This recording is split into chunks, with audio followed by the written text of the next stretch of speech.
Good morning, good morning, good morning, good morning, amazing law nerd. It's early, it's Friday, it's January 30th, it's closing arguments. Before court goes to closing arguments, though, we left off the day yesterday on day 9 of trial, and we are here, of course, for day 10 of trial. We left out yesterday, day 9 of trial, with some conversation about what indictments the prosecution was going forward with because they have charged a aggravated murder, the aggravating circumstance to raise that above a first degree murder is multiple murder. But you can't have 2 indictments for multiple murder for the same 2 murders. So there was conversation about how they were doing that to make sure that they had the aggravated murder for the jury. Then I think they also wanted 2 counts of first degree murder, which allows them to then have all of the lesser included. So there was some conversation at the end of a very long day yesterday. The court was like, we can just do this in the morning before we go to closing arguments. So we're going to catch up with that jury trial conference just before we go to closing arguments.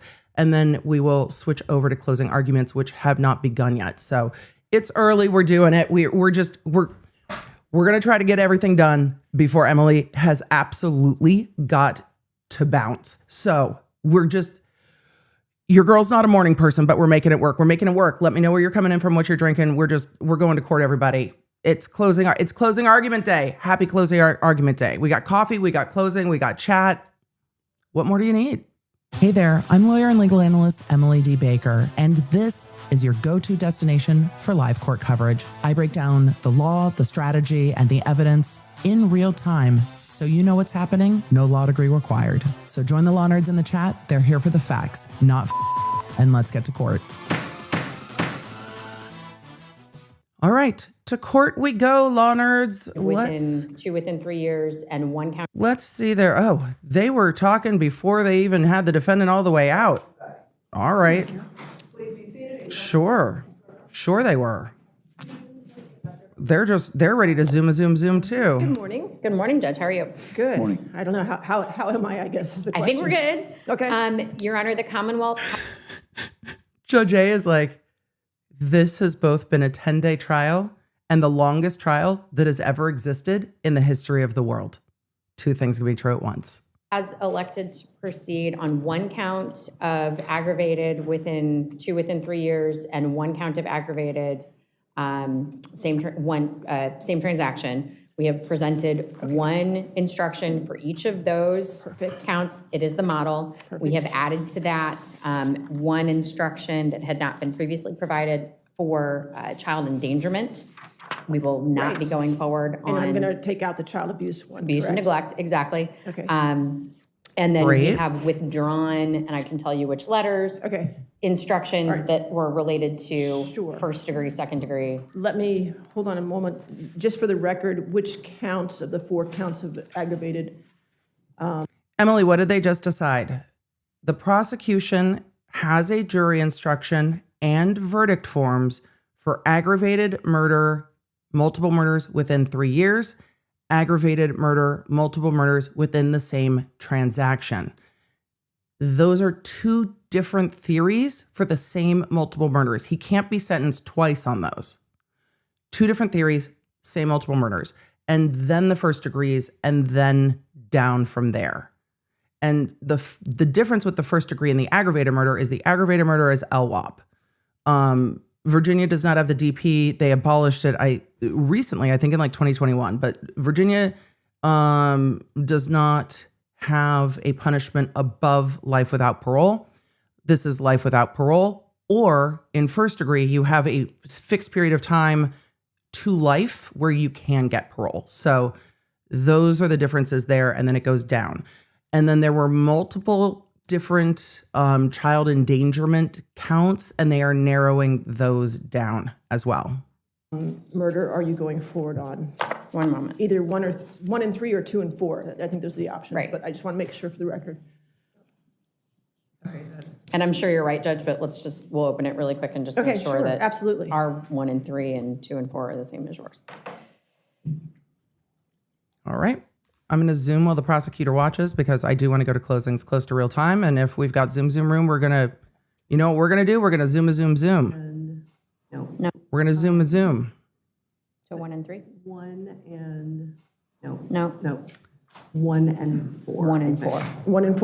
The reason they are talking about that is because in the indictment, they charged 2 counts of multiple murder for both of the victims, and they can't do that. So they can't charge aggravated murder for Christine Banfield, multiple murder, the other victim being Joe, and then switching them. They can't do that. 4? 1 and 4. Okay, absolutely, that's fine. Any objection to that then? No, Your Honor. All right, so we're going forward on count 1 and 4 of the case number ending in 666. And then for 2 Yes, and that's the 3, actual there's a case number. motion to dismiss dismiss. this. Yes, that's the actual Oh, wait, case so number. hold on, I'm getting tapped. No, ma'am. Wait a minute, hold on. There seems to be a. How is there a still change. confusion? How is there still confusion? We're gonna read this one more time. How is there still confusion about this? For transaction, Yep, 1. 1. Yes. Final answer? Yes. Okay, 1 and 4, so we're dismissing Okay. 2 and 3 with no objection. No Okay? objection. All right, so 1, 4, and 5 under the case number 666, and then we just have child endangerment on Which the is, one ending in 873. that's Okay? count 1, Judge. A second That is count indictment. 1. Yes. There are So count 2 two is different dismissed. indictments, Yes, one ma'am, on ending that, 666, one 873. ending Okay, 873. Fabulous. So now I Which means he was indicted at separate times on the 2 different ones. Indicted by grand jury on the murders. I don't know if he was grand juried on the child abuse, child endangerment. have the ones before that we had talked about. Do you just want to go through those? Yes, ma'am. Okay. And I will pass up our new stack. They're clean. They have the Okay, letters typed excellent. in.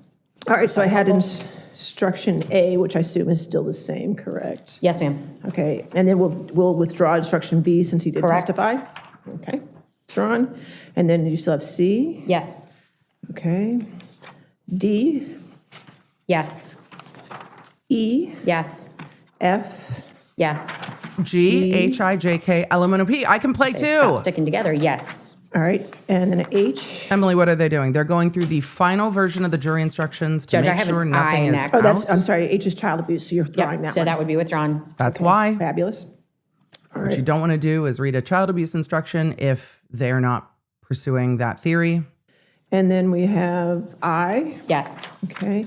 Q, So Judge Q would be withdrawn. Q is withdrawn, I assume without objection. Without objection. Okay, Q is withdrawn. Okay, what do you have next? R? I actually had an L. Okay, you had L. I switched them around a little bit because. That's okay because they didn't make sense in that order. That's fine. Well, not to me, but. That, nope. That's A-okay. I can track. I could, So that's fine. We're going with what makes sense to Judge A, everybody. That's what we're picking. That's always what we're picking. I'll just. if you're on R next, we would withdraw R. Withdraw R, okay. We would withdraw S. I have M next. Okay. M So as in Mike. M is in. Okay. S as in Sam, S as in Sam would be withdrawn. okay. N as in Nancy, Yes. O, Yes. P, Yes. T as in Tango. Wait, Yes. wait, was there was a little dance. What? There was just a little. Come on. There was just a little bit. And even if there wasn't, I'm reading into it and I'm going with it because I would like that to be true. O, Yes. P, Yes. T as in Tango. Yes, I'm going Yes. with it. Okay. And then I think, let me see, then I have some of his. So for those of you instructions. I new think to that's all this I have for these. trial Which ones would you like to add or to new that? to Judge So I A have L, which was judge- willful. from the Willful. Deputy Okay, Heard you have case, L. she's do. also a former You Marine. have a copy. I Well, do. You got the clean copy. I That's fine. imagine the Okay, Whiskey so Tango We'll Foxtrot add at the end of the L, day okay, was and what else? And then strong. I have U, Very which strong. is the instruction for aggravated murder. All right. I am, as my closed captioning starts getting weird, they are probably getting ready to start closing arguments. I'm going to put this at 1.25 and then we're going to zoom to real time in just a For your moment. period. Okay. And then I So. have V, which is the instruction aggravated murder. I don't think we need to go through every single letter of these. I just want to see if she says anything else to the lawyer before they start closing. 20 and 36. Yes, ma'am. Okay, anything to add to those, or that's it? Oh, You guys get a gold star today. Thank you. Okay. First time this trial, Your Honor. First time this trial that counsel gets a sticker because they're almost done. Fabulous. All right, so you want to hand me up the, you have the clean copies for your, oh, you already gave them? Yep. Okay, I got the clean copies. And do Great. those include Mr. Carroll's, or Mr. Carroll, yours were already clean copied, correct? The ones that I handed up before were clean copies. Okay, so I can just insert his into Yes, ma'am. yours. Perfect. And at this point, we owe you a verdict form, now that you have accepted those Fair enough. instructions. Sorry, chat. For everybody who's like, once a Marine, always a Marine. Okay, Judge yep, A is a that's fine. Marine. So if you And also a if you want to judge. provide a verdict form, I can have Shannon do one since it's Non-active just duty? aggravated murder now. It's not too difficult. Fair enough. If- I can do that. That's just fine. So we'll do 3 verdict forms, 1 for aggravated murder, 1 for firearm, and 1 for child endangerment. Yes, We're on ma'am. the same sheet, music? Okay, good. 3 verdict forms? Ms. Frisler is asking, do you think we need 2? Are we all singing from the same hymn book? Yes, Your Honor. Same sheet, same music. I don't know what that music is for the defendant today. I'm wondering if it's like dun dun dun dun dun dun. I'm just wondering what music he's hearing. 2 aggravated murder forms? Oh, yes, given I'm that sorry. there are I 2 apologize. separate- You're right, because you did go ahead and do both same occurrence and 3 years. 3 Yes, years. so we do. We need 4 verdict forms. Aggravated murder in the same act and transaction, aggravated murder in 3 years, firearm, use of firearm, and child endangerment. Okay, we'll get those together. KP, the And by Lawnards the closings, we'll have- are we can very review and report back to the convincing. jury. Great, thank you. Okay. Your Honor, Yes, sir. is there an order that you're going to be calling out the jury instructions? The order There she is. just Let read. me just put it back into the order, and I will let you know. And I will actually get copies to you as well. Okay. In the order that I'm going to give them, and I'll get one for the court reporter too, Carol. Great, thank you. So I'll do that. We'll have time to do that, okay? Okay. So that takes care of jury instructions. Do I have Ms. Smith here yet? Ms. Smith, are you here?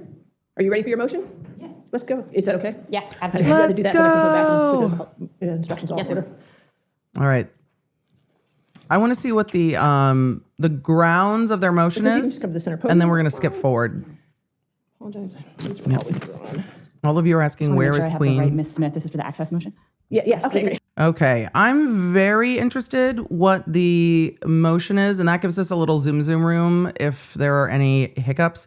I also just need to move a screen around, and I didn't want to do that in real time. But I'm very curious what the access motion is, and then we'll just jump ahead to closing arguments. We'll send out another app notification when we actually start closing, and then away we go. Away we go. Well, you're Ms. Smith, so. Well, no, I know. you answered. There could be multiple Miss Smiths, so I wanted to make Well, sure. the odds were pretty good that I had the right person. I know it was set for 9:30, but since we were so organized today, if it's okay with you, I'd like to go. The judges do it now. shook. The judges shook that they were organized today. The judge is shooketh that they were together. She's like, this is not, where have y'all been? And they're like, Your Honor, it's the last day. It's real easy. It's real easy to be ready in the last day. The access motion regards media access. I have no idea what they want access to because the case has been streaming. So I don't know if it's this case or a different case. I have no idea. I imagine it's this case. Absolutely. We're going to find out. I've read your motion, so you don't need to regurgitate it, but anything you want to add to the record, you're welcome to. Oh, thank you. No, I mean, I appreciate you reading it. And just for the record, I'm Alia Smith here on behalf of ABC and NBC for access to sealed records. And I won't.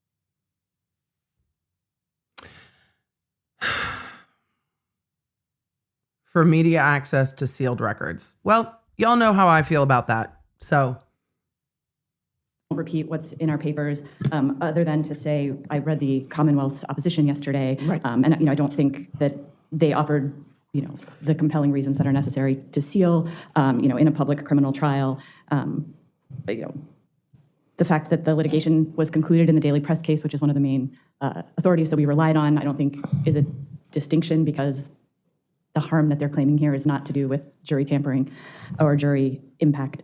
And same with they try and distinguish the press enterprises cases because in the press enterprise cases, the Supreme Court was dealing with the sealing of a whole entire trial. Being closed, correct. Correct. And that's true. And I appreciate very not- much that most of this trial that's not has the been same. completely open. 400 exhibits and televised. So. Exactly, and the exhibits available on the internet. But I think the point of the press enterprise and Globe newspapers and all the Supreme Court cases is that every aspect of a criminal trial needs to be open, and if it's no,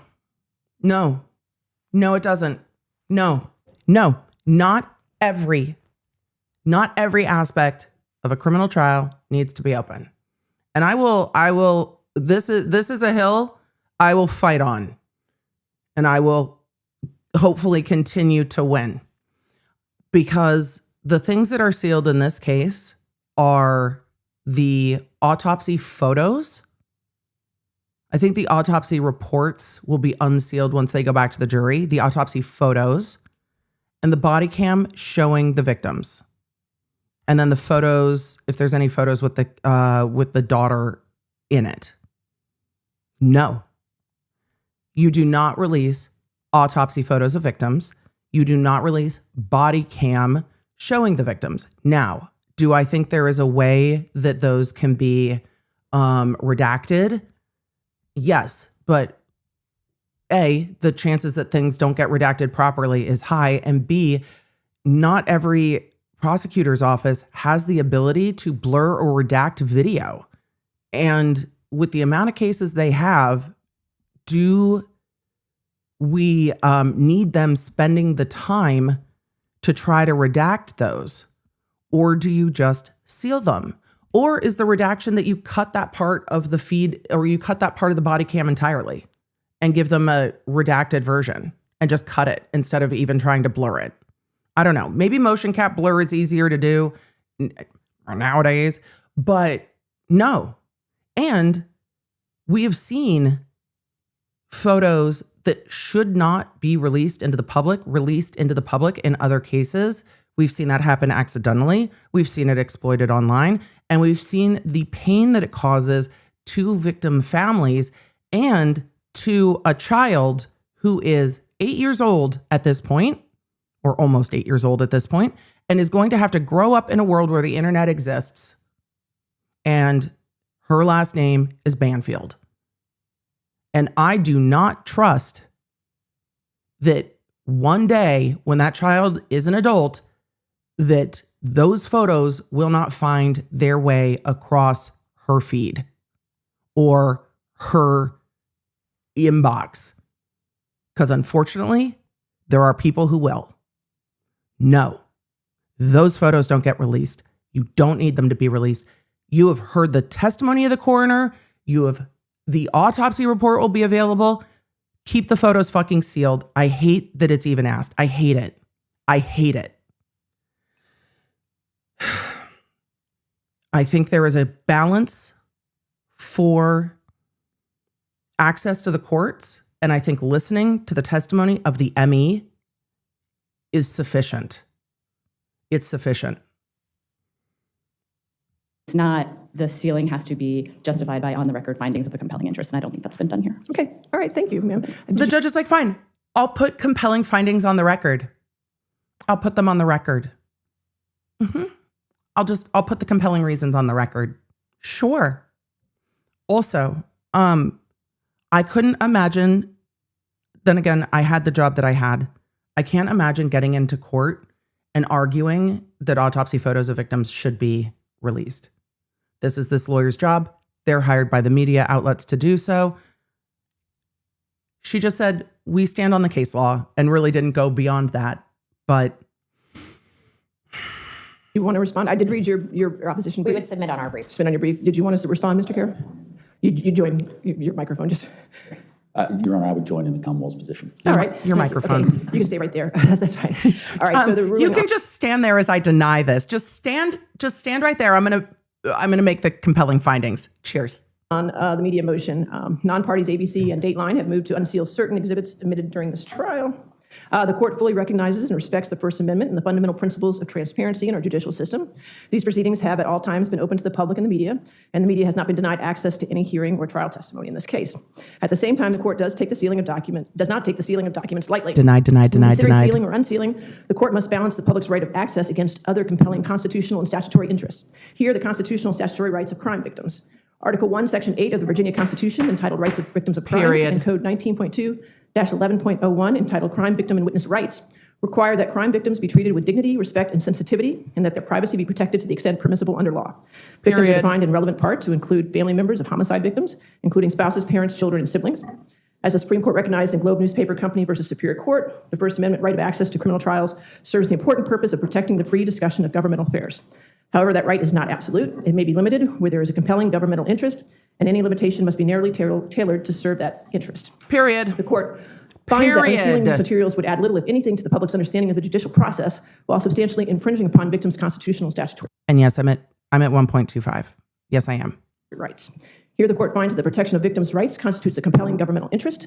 That interest necessarily limits the public dissemination of graphic depictions of deceased victims, Yes. nude victims undergoing life-saving measures, and Yes. autopsy images, particularly where such materials would be available for permanent public distribution, download, and reproduction worldwide. Yes. The First Amendment does not require the court to permit the exploitation of crime victims or their families by releasing graphic images of their loved ones' bodies. I'm sorry. Judge A needs a moment in real time, and then we're going to closing arguments, because I just need every single judge everywhere. Also, the states that do not have such express laws on the books, because she's citing statutes in Virginia. Not all states have the same laws on the books, but she is stating the express statutes that protects this.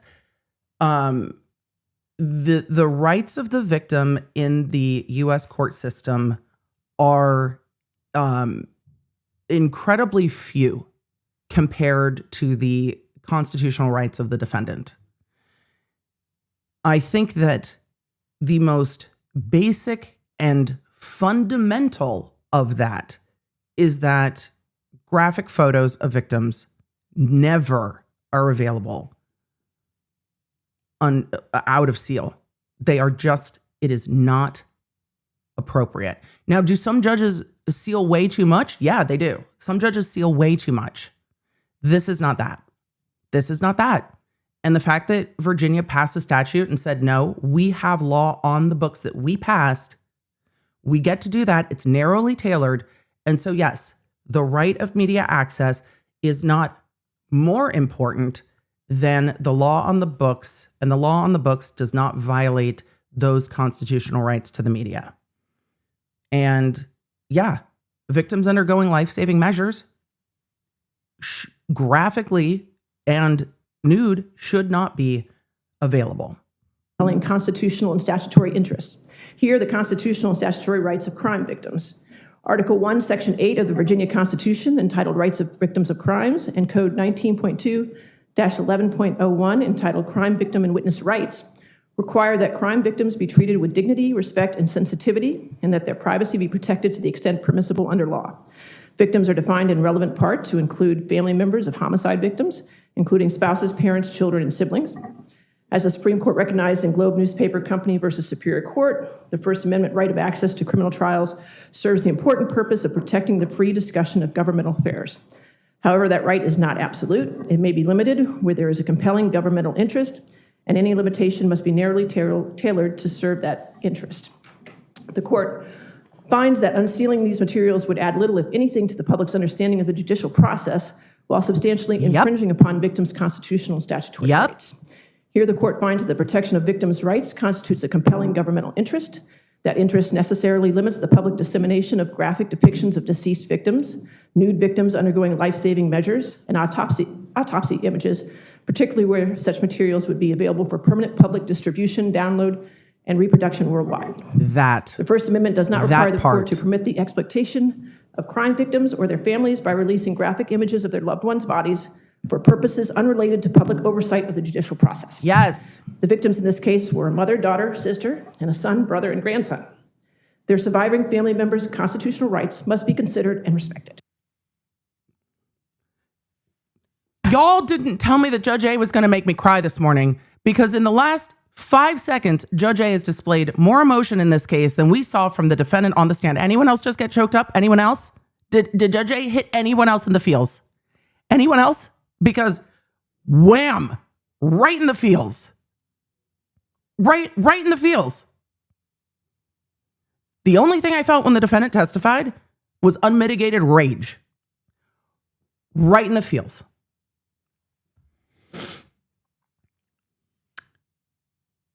Good for you, Judge A. Right.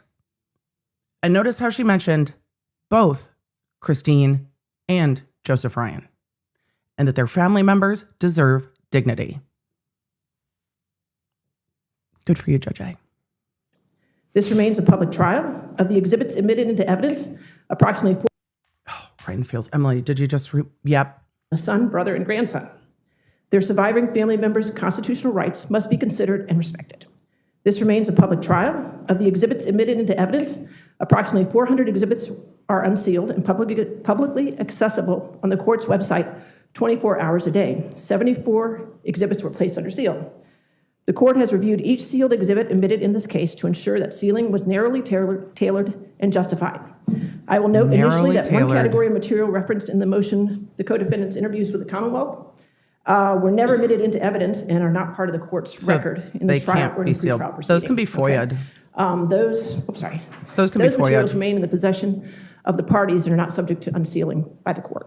Yeah, because the court Additionally, doesn't the have minor them. child's interview was sealed pursuant to a pretrial motion due to the presence of a minor victim, and that sealing remains appropriate. Because they're a minor. With respect to the sealed body-worn camera recordings, the moving parties requested that the court redact or excise portions depicting victims' bodies. How does anyone at the court have time to be the ones to redact these? And release the remainder. The court received these exhibits in their entirety as evidence. It is not within the court's role or technical ability to edit, splice, or alter admitted evidence. It's And inappropriate. the exhibits must be considered as they are entered into the record. Yep. All sealed exhibits were sealed pursuant to motions agreed to by the parties at the time of admission. Right. For the record, the court will now go through each sealed exhibit and I don't think we need to go through the sealed exhibits. We know what the sealed exhibits are, so we are going to go to closing argument. But the court is denying the media motion. We all see where that's going and what sealed exhibits there are. I appreciate that the judge took a moment to say that the court is not going to release sealed exhibits to allow for the online exploitation of victims. It is something that as we have more access to one another and are more interconnected, that unfortunately, when things come to light online, they are never gone. But the things that are going to remain sealed are body cam footage that shows the victims, the crime scene images that show the victims, the autopsy photos that show the victims. Everything else is unsealed. So the rest of that's on the court's website. And, you know, we can go over some of that. There were some things that weren't shown on the screen. We can go over some of that in the days to come after this trial is done. We do not have time to do that today, but we can do that coming up. So, Emily, speaking of what's coming up next, yeah, we're going to go to closing arguments. We're going to go to closing arguments. That's where we're going. So the judge is going to give some of the jury instructions on the record. If you will beg my finest indulgence, then we will do that at 1.25. And some of you said she did unseal the autopsies. Just not the autopsy photos. If I wasn't clear, apologies. But just, yeah, the autopsies or the autopsy reports will generally be available, not the autopsy photos. I don't think there's any reason the autopsy photos should. You know how I feel about leaning in to the most hellacious parts of a case, but no one would want that for their loved one. No one would want that for themselves. And the internet does not need that information. You have the testimony, you have the reports. It's just not needed, in my opinion. And, you know, I'm a legal commentator, not a reporter. I could not push a court and ask for those things. I don't think they're necessary. And I don't see myself ever thinking they're necessary. I don't see myself changing my mind on that. I don't. All right, you guys, I'm going to queue up a different feed real quick that is a little less distracting for me. We are going to go to closing instructions where the judge instructs the jury. I'm going to put that at 1.25, and then we're going to go into closing argument at normal speed. You ready? It's closing time, everybody. By the end of this feed, I'm going to be like, you know, you don't have to go home, but you can't stay here. That's where we're going to get at the end of the feed today, because Emily does have closing arguments. There we go. Hold on, because EDB does have to zoom today, but that's okay. We're gonna do closing first. All right. in this case. I don't know why that is just being, there we You go. now have heard all the evidence in this case. All right, before the lawyers make their The judge is instructing the jury on the things that they need to know to find this case and how to make those decisions. A lot of you have seen this time after time. So, a lot of you are also asking if there's a time limit on closing. The judge didn't give these attorneys a time limit on closing, and they were really pretty quick in their opening statements.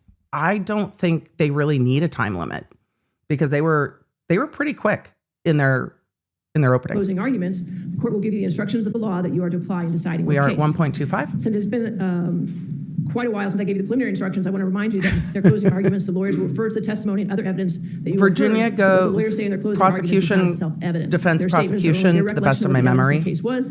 It is your collective recollection as 12 jurors of what the evidence in this case was, which shall govern your deliberations.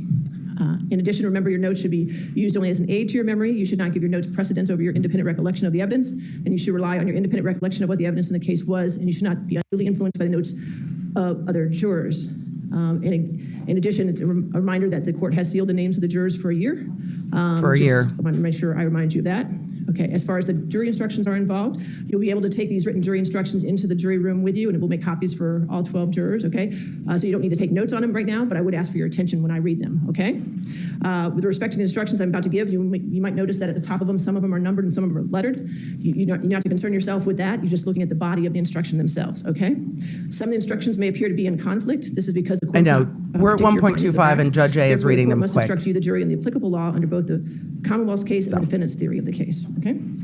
But after listening to Brendan Banfield is presumed defense, to be innocent. You should not assume that he is guilty because he has been This charged and is on feels trial. fast. This presumption of innocence remains with him throughout the trial and is enough to require you to find him not guilty unless and until the Commonwealth proves each and every element of the crime beyond a reasonable doubt. This does not require proof beyond all possible doubt, nor is the Commonwealth required to disprove every conceivable circumstance of innocence. However, suspicion or probability of guilt is not enough for a conviction. There is no burden on Brendan Banfield to produce any evidence. A reasonable doubt is a doubt based on your sound judgment after a full and impartial consideration of all the evidence in the case. Any fact that may be proved by direct evidence may also be proved by circumstantial evidence. That is, you may draw all reasonable conclusions from the evidence. You may convict Brendan Banfield on circumstantial evidence alone or on circumstantial evidence combined with other evidence if you believe from all the evidence that he is guilty beyond a reasonable doubt. When the Commonwealth relies upon circumstantial you may convict Brendan Banfield on circumstantial evidence alone. This is something that gets very confused. Very confused. But yes, you can have a purely circumstantial case. evidence, the circumstances proved must be consistent with guilt and inconsistent with innocence. It is not sufficient that the circumstances proved create a suspicion of guilt, however strong, or even a probability of guilt. The evidence as a whole must exclude every reasonable theory of innocence. You are the judges of the facts, the credibility of the witnesses, and the weight of the evidence. Every you may consider the reasonable appearance and the theory. manner of the witnesses on the stand, their intelligence, their opportunity for knowing the truth and for having observed the things about which they testified, their interest in the outcome of the case, their bias, and if any has been shown, their prior inconsistent statements, or whether they have knowingly testified untruthfully as to any material fact in the case. You may not arbitrarily disregard. Sir, did you hear her say if they had made any previous inconsistent statement? Yeah. I really think that you didn't count on your bossy boss coming into court yesterday. I also think that the whole story, we're gonna take 30 seconds to talk about this. I think the whole story about that work meeting, I think that's something you thought up in jail. You know why? Because in the time that you said, I need to call my manager on the body cam, I think we saw it a couple times. I need to call my manager. You know what you never said? You never said once, they're waiting for me. Everyone's expecting me. I have a meeting. I think you were saying you needed to call your manager because you had discharged your service weapon, not because you had a meeting.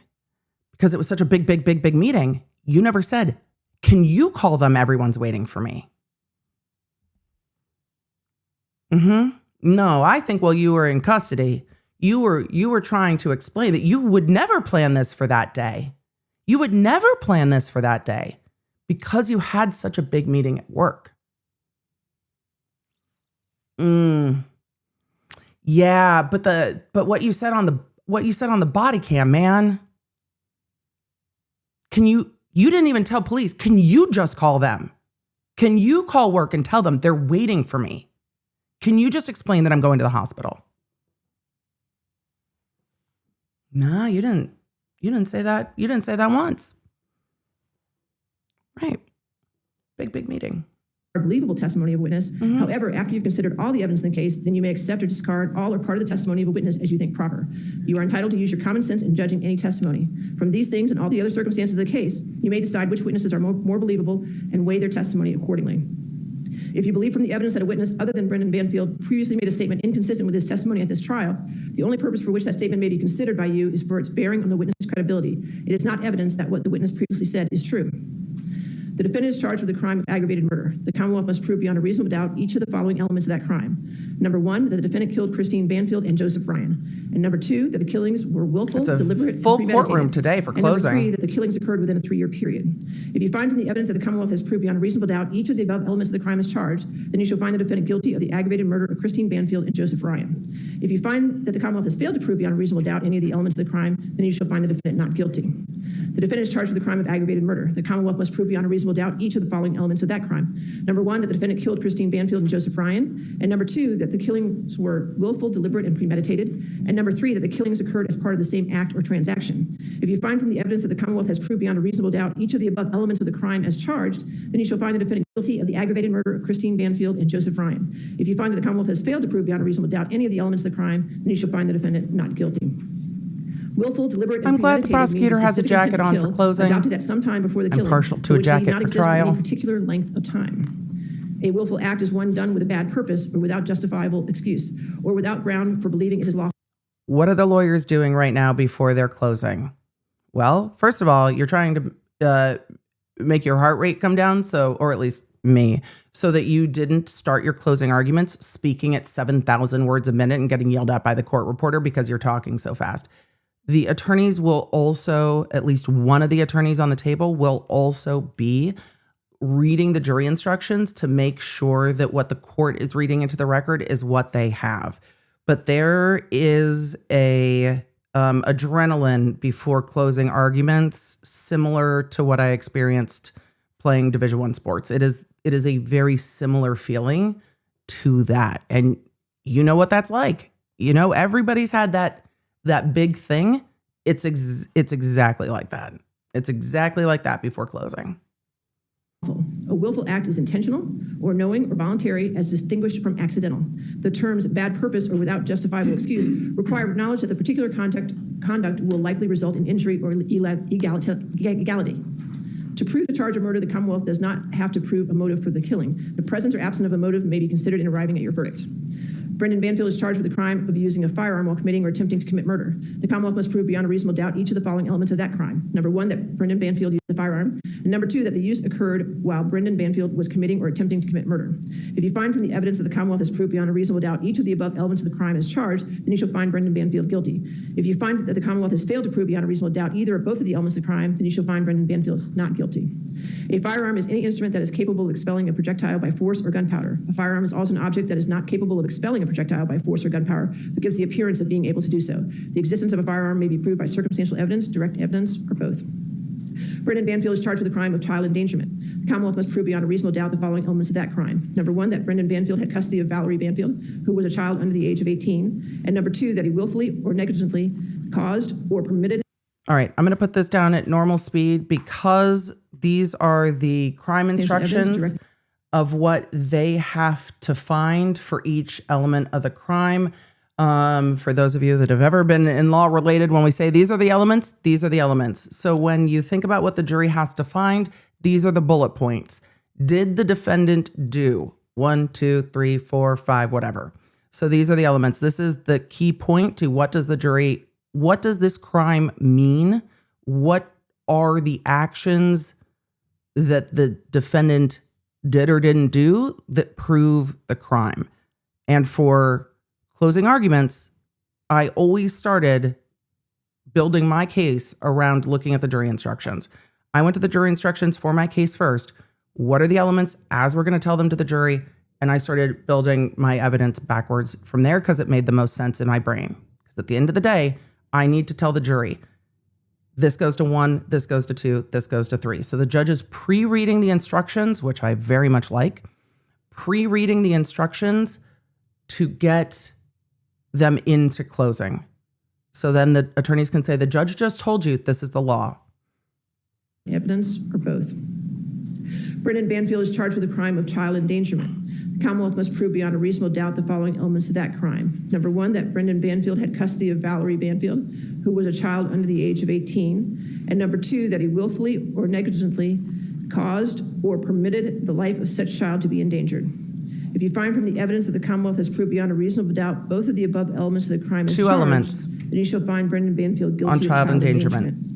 If you find that the Commonwealth has failed to prove beyond a reasonable doubt either or both of the elements of the crime, then you shall find Brendan Banfield not guilty. The fact that Brendan Banfield has been indicted by a grand jury is not evidence against him, and you should not consider it. If there is concert of action with the resulting crime, one of its incidental probable consequences, then whether such crime was originally contemplated or not, all who participated in any way in bringing it about are equally answerable and bound by the acts of every other person connected with the consummation of such resulting crime. You must not because consider that's so any easy. matter that was rejected or stricken by the court. It is not evidence and should be discarded. You may infer that every person intends the natural and probable consequences of his acts. The Commonwealth bears the burden of proving beyond a reasonable doubt the identity of the defendant as the person who committed the crimes charged. If the Commonwealth has not met this burden, you must find the defendant not guilty. You may consider the character of the defendant when proven by the evidence, whether good or bad, along with the other factors and circumstances in the case in determining his guilt or innocence. The statements presented to you as having been made by the defendant are submitted for your consideration along with all the other evidence. The weight, value, credibility, and reliability of those statements are questions for your determination.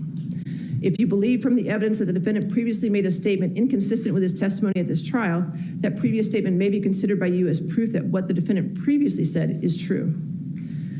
Juliana Perez Magales has testified that she was an accomplice in the commission of the crime charged in the indictment. While you may find your verdict upon her uncorroborated testimony, you should consider such testimony with great care, and you are cautioned as to the danger of convicting the defendant upon the uncorroborated testimony of an accomplice. Nevertheless, if you are satisfied from the evidence of the guilt of the defendant beyond a reasonable doubt, the defendant may be convicted upon the uncorroborated evidence of an accomplice. May be convicted on the uncorroborated testimony of an accomplice. I don't think that's the case that we have here, but that's a pretty heavy jury instruction. Like, you don't have to believe her, but if you do, believing her is enough. But if you do, believing her alone is enough. I bet he didn't know that jury instruction existed. If you believe that the defendant was without fault in provoking or bringing on the killing of Joseph Ryan, and if you further believe that the defendant reasonably feared under the circumstances that they appeared to him, that he or others were in danger of being killed or that he or others were in danger of great bodily harm, then the killing was in self-defense and you should find the defendant not guilty. The defendant. That is the self-defense instruction. If you find self-defense, you may find him not guilty. Not a reduced charge, not guilty. Contends that he acted in defense of another person. Under Virginia law, this defense is governed by the same principles that apply to self-defense. Number 1, burden of proof. If the evidence raises a reasonable doubt as to whether the defendant acted in lawful defense of another, the jury must find him not guilty. Number 2, reasonable belief of imminent danger. The defendant must have had a reasonable belief that the person he sought to protect was in imminent danger of bodily harm. All right. Self-defense and defense of others in the instructions. I wonder which of those the defense will highlight in closing. Closing arguments. Thank you, Your Honor. All right, the prosecution goes first. We're going to send out an app notification. We are at closing arguments. I'm going to let that roll. I'm going to let that app notification go out. Thank you to everyone who gifted memberships. There are a few questions. We can have the display for the Here in the jury chat. activated from our table. Well- and it does include sealed exhibits, so we'd ask it not be displayed to the gallery. Just to the jury and not Yes, to the please. gallery. Thank you. So while they are getting their tech up, X Stitch Witch said, are there any of your cases that we can watch? No streaming. Also, I got to be honest, the thought of being on camera while doing my job would have made me want to vomit. I also would have been incredibly self-conscious about it. But No, none of the cases that I covered were cases that were going to be that high profile. I actually tried to avoid it actively. And LA doesn't do a ton of streaming like this. Nightshade Winter asked if I would ever teach a criminal law class. If time and opportunity presented, I feel like we do just like we do like a law clinic here, like at Leonard University. I feel like we do that quite a lot. So, all right. Let's continue into closing arguments. Also, the unusual suspect asked in the chat, just put one nice photo of Joe in. They did yesterday. Okay. They did yesterday. Good morning. Thank you so much. Saying, he's a victim too. Now he's just some random guy. The prosecution did that yesterday. I actually complimented the way that the prosecution did that yesterday, that they had a photo of Joseph Ryan that they admitted in life through the defendant's testimony. I thought it was great. All right. Law nerds of the chat. It's closing time. I think the prosecution will probably keep it short and sweet. Here's what I want to know. Oh, I'm going to put up a poll real quick. Just for all of you new to the channel, I don't do polls on guilt. I will do polls on whose closing you liked better, but I am going to do a poll here. Will the prosecutor? Well, I'm going to put it up. All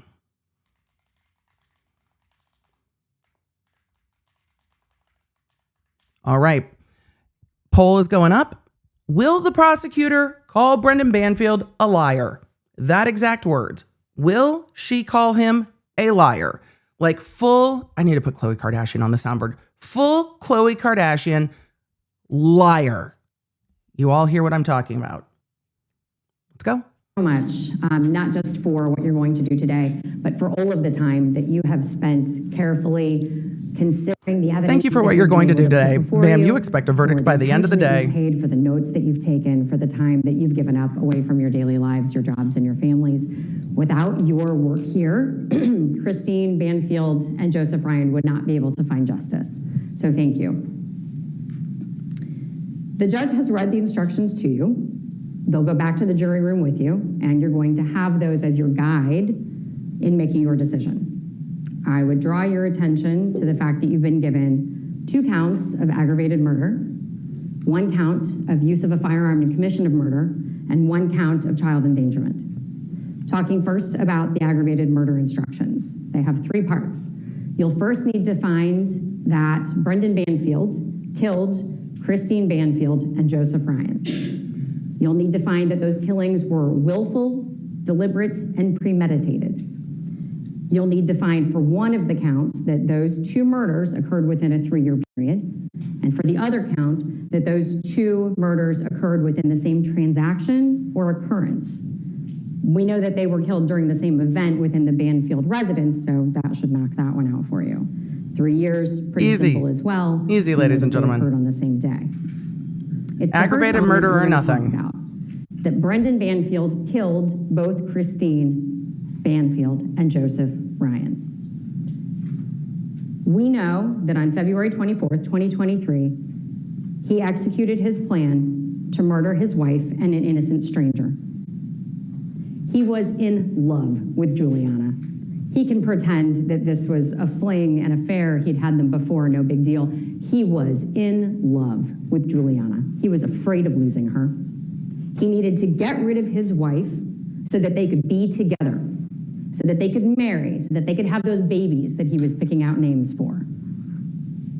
Juliana told us how the plan was crafted and how it played out that morning in the Banfield house. But you've heard directly from our detectives and our experts. Does it count that the theme of the prosecution's closing argument is essentially, baby, I love you. Baby, I love you. However, I might argue this differently. We'll talk about that after closing, because I see this point a little different than the Commonwealth does, but it's their case, not mine. And they've read all his jail letters and her jail letters and heard all the calls. But I think it's pretty close to baby, I love you. Experts, the uncontradicted evidence of Brendan Banfield's culpability. You needn't rely only on Juliana's story. There has been a plethora of evidence to help you meet your burden in this case. Let's walk through just the highlights. Our digital evidence. While the digital evidence cannot tell us definitively who was behind the screen, we heard that a bunch. We know that to be true. It tells us what some it can things. tell us is that Brendan Banfield and Juliana Perez Magalhaes are more likely to be the ones to have set up Joe Ryan to come into the house to fake rape Christine on February 24th. There is I like no that she's digital sticking to history, setup. none, of Christine Banfield using dating sites, fetish sites, searching for pornography, talking to other men prior to the January inception of this scheme. That point. Brendan told you that more than 10 years ago. I mean, I have a pact with my friends that the second Audible gets wiped if anything happens to me. Hide the Kindle. Hide the Kindle. No one needs to, there's some things no one needs to know. They had her internet history back to the mid-2000s. She's doing no research before the requests that they say she was making. Miss me. Miss me. There were incidents of affairs involving rough sex, but you have zero evidence to corroborate that self-serving statement. Think about the 2 days of Mr. Litsky's testimony for the defense and the 3 times that Detective Miller was called to this stand. If there was one scintilla of evidence that supported these claims of infidelity, of interest in sexual violence, don't you think you might have heard about it? The FetLife and Telegram contacts all occur on Christine's laptop, frequently while her phone is in use with something completely innocuous. You remember the frozen tickets, the Lululemon shopping, That was on the family phone. vacations the day before the murder. 2 devices, 2 different people. The FetLife and Telegram usage only ever occurred when Brendan Banfield and Juliana Perez Magalhaes are in the home. Is it at all plausible that this woman wouldn't take advantage of an empty house to engage in her plans for adultery? That on the 2 weekends that her husband and the nanny are out of the house, those are the 2 weekends where we see zero FetLife activity, zero Telegram activity? That part. Let's look at the chats themselves. Slide 1. How many potential targets were turned down by Juliana and Brendan because they wanted to meet in person first? Because they wanted to talk on the phone? Because they wanted pictures that Because there were included rules, Christine's face? and boundaries. Does this make any sense for someone? I didn't realize that the photos on FetLife didn't have her face in them. I can see why so many that they were communicating with had so many red flags. Right. Of course. Seeking Didn't even think about a that. new relationship in a area of sexual exploration that would be new to them? Why would the real Christine Banfield have been concerned about taking these safety precautions? For that matter, why would the real Christine Banfield have been searching for someone who was willing to engage in knife play when she had a blood clotting disorder? I know. That's what we said. Why would Right. Christine use a phone from a gym bathroom, a photo from a phone? We're not judging. You do you. However, the requests and the reality of who the victim is don't make any sense. That part. Taken in a gym bathroom when she has all of these far better pictures available. That one keeps stumping us. Counsel, I have a suggestion. Because those were decisions made by a man, and you are speaking from the brain of a woman. Right. And every woman on the jury is going to be like, yeah, if you're putting your photos up on a site to engage in activity, you're picking the best photo. That part. There are so many more whys, and I'm sure you have plenty of them in your own heads, but the answer is the same to all of these whys, because it wasn't Christine. It was Brendan Banfield with the help of Juliana. Let's talk about our physical evidence. You heard from Detective Leach, Dr. Kessler, Ms. McCarthy, Dr. Greenspoon, Ms. Colombo. She was up there forever with all those lab sheets. They gave us a million things to think about. Not as long as Slide some of the forward. witnesses. Christine Banfield died as a result of 7 stab wounds to her neck. Chat, we skipped Miss Colombo and all the lab slips. I condensed it. We skipped all that. She suffered massive blood loss. Next, the knife Brendan used to kill her was a kitchen knife with an approximately 4-inch blade, the kind you use for chopping up vegetables. This was the knife that Joe Ryan brought because Anastasia asked him to. This was not the killing knife that Brendan Banfield had envisioned for his scheme. Yeah, it's not a murdery knife. Right. Next. It's a prop Joe knife. Ryan was shot twice. Once in the head by Brendan Banfield, incapacitating him. A second time by Juliana in the chest, tearing a large hole through his heart and lodging in his spine. His wounds were rapidly fatal, according to Dr. Kessler, and we saw that there was little to no blood from the chest wound.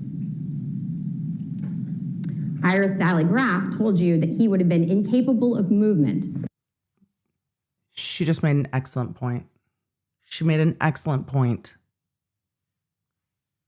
Little to no blood from the chest wound. Remember, they have to show that he killed Joe Ryan as well. Why would there be little to no blood from the chest wound?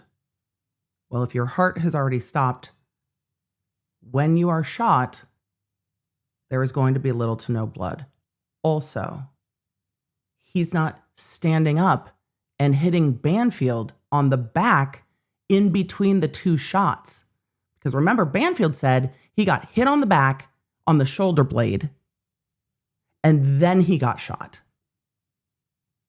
If he was able to get up and move, wouldn't that chest shot be bleeding a lot? It's a great point. Following that second shot. Next. We saw evidentiary confirmation of the affair. The semen stains on Juliana's bed sheets. We also saw the photos of Juliana's clothing moved into the primary bedroom when the search warrant was executed in October following the murders. We saw the photos of Brendan and Juliana together, both before and after the murders. Her photos from her Instagram, their family photos in the bedroom after the murder. We saw the records from the shooting range for the purchase of the gun and the training of Juliana to shoot it. Slide 8. We saw the deactivation of the automatic locking feature on the front door at 5:47 a.m. the morning of the murders, done from Christine's phone by the person who knew how the locking system operated, Brendan Banfield. We saw Christine's phone turned off at 6:46 a.m. and hidden in a drawer in a bar table in the kitchen. That part. This is just not where you keep your phone. This is not where we heard that this woman kept her phone. This is not where a person who's about to engage in potentially risky behavior puts her source of help. A floor away, turned off, in a drawer, off to the side of the kitchen. Yup. Just doesn't make sense. No sense at all.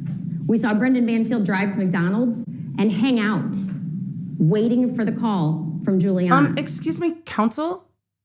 First of all, he needed his rewards points. No shade. I'm the exact same way.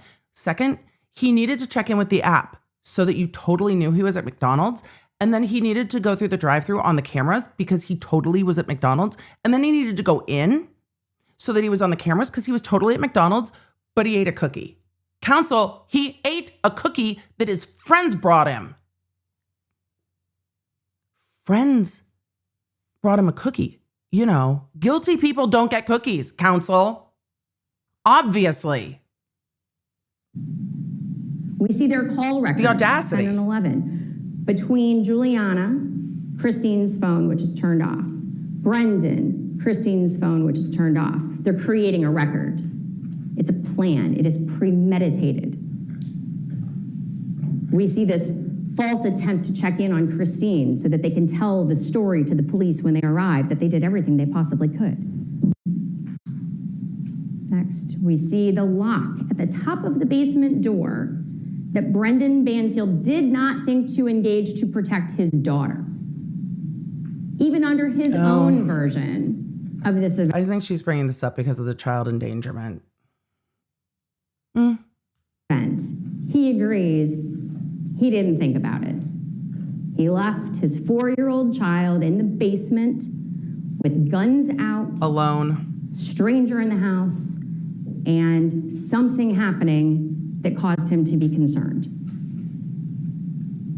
We heard the 911 calls. We have a hang up at 7:47 with Joe moaning in the background, and then a 15-minute gap before anyone calls 911 back. 8:02.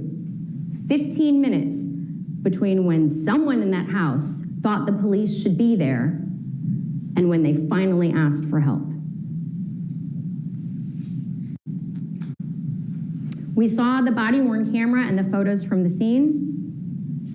Blankets piled near the bodies. Brendan Banfield kneeling on this blue towel. The towel that has very little staining. You guys, the floor was hard. He needed to protect his knees. He totally didn't need it to stop the bleeding on his next wife, his wife's neck. Right. It's hard out here. Completely He's so inconsistent tall. with having been used to stop the flow of blood coming from Christine's neck. We heard that the carpet was soaked through to the subfloor. We saw Brendan Banfield's handcuffs that he didn't use. Magazines full of bullets he didn't shoot, collected from him after the murders. And finally, the blood evidence. You heard from Lieutenant Giacchio and former Deputy Chief Bruce that it was Iris Dallygraph's report that finally pushed this case over the edge and brought the charges against Mr. Banfield months before Juliana decided to flip. That's how strong this evidence is. That part. That's how reliable this evidence is. Ms. Dallygraph walked us through so many inconsistencies in this scene, proving that it had been manipulated. And you heard absolutely nothing from the defense about this evidence. Mr. Banfield gave you zero explanation for any of this evidence. Well, I mean, it was really hard to figure it out in his head because that's not how it went down. They have provided no explanation for Christine's blood smeared on the right hand of Joe Ryan, leaving. Also, chat, Emily, the defense doesn't have to prove anything. Emily, the defense is not obligated to prove anything. Emily, the defense doesn't have a burden. Is it proper for the prosecution to comment on this? When the defense chooses to put on a case and chooses to have their client testify, you can comment on it. If he had not testified and they had not put on any witnesses, she can't argue it. Once they have opened the door into their defense, it's not burden shifting. She can comment on what they showed. Because they had a fucking tech expert on the stand for like 3 days. So yes, they can comment because of how the case came in this way, in this case, different than other cases we've seen. voids between the fingers. I really like how she connected that. If your hand is covered in blood from stabbing someone, and is your hand so closed that you never have any blood in between your fingers? You're not readjusting on a knife? I don't want to be graphic, but on an arterial bleed that's going to have not just volume, but also some force? It's a great point. They have provided no explanation for Christine's blood smeared on the right hand of Joe Ryan, leaving voids between the fingers. They have no explanation for the blood smeared across the top of the right onto the left, leaving that void on Joe Ryan's hand where they had been overlapping. Next. For that matter, you have Ma'am,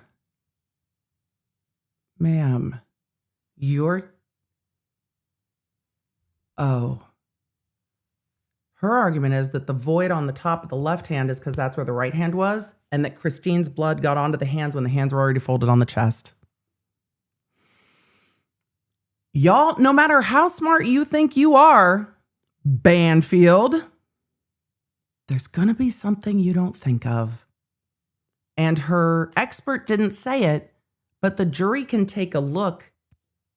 The jury can take a look at the photos and see how the hands were. one to the left, leaving that I'm going to let her make that point again. Great point. voids between the fingers. They have no explanation for the blood smeared across the top of the right onto the left, leaving that void on Joe Ryan's hand where they had been overlapping. Next. For that matter, you have She's no showing them explanation pictures from while she's talking defense about this. for how his hands came to be in that position, neatly folded on his chest, covering the bullet wound that penetrated his spine, immobilizing him. How could that have happened if you were to believe Mr. Banfield? Weird that.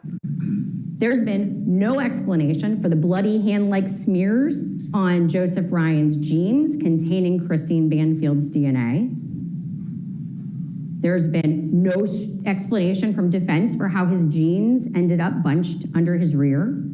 Next slide.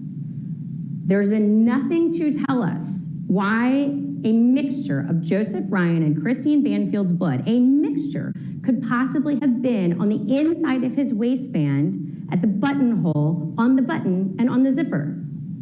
Yep.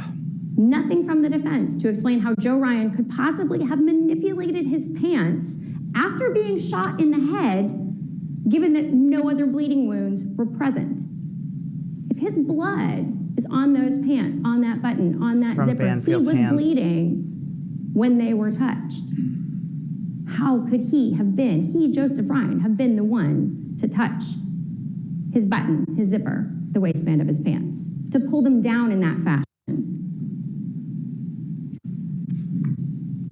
Brendan told you he never touched Joseph Ryan.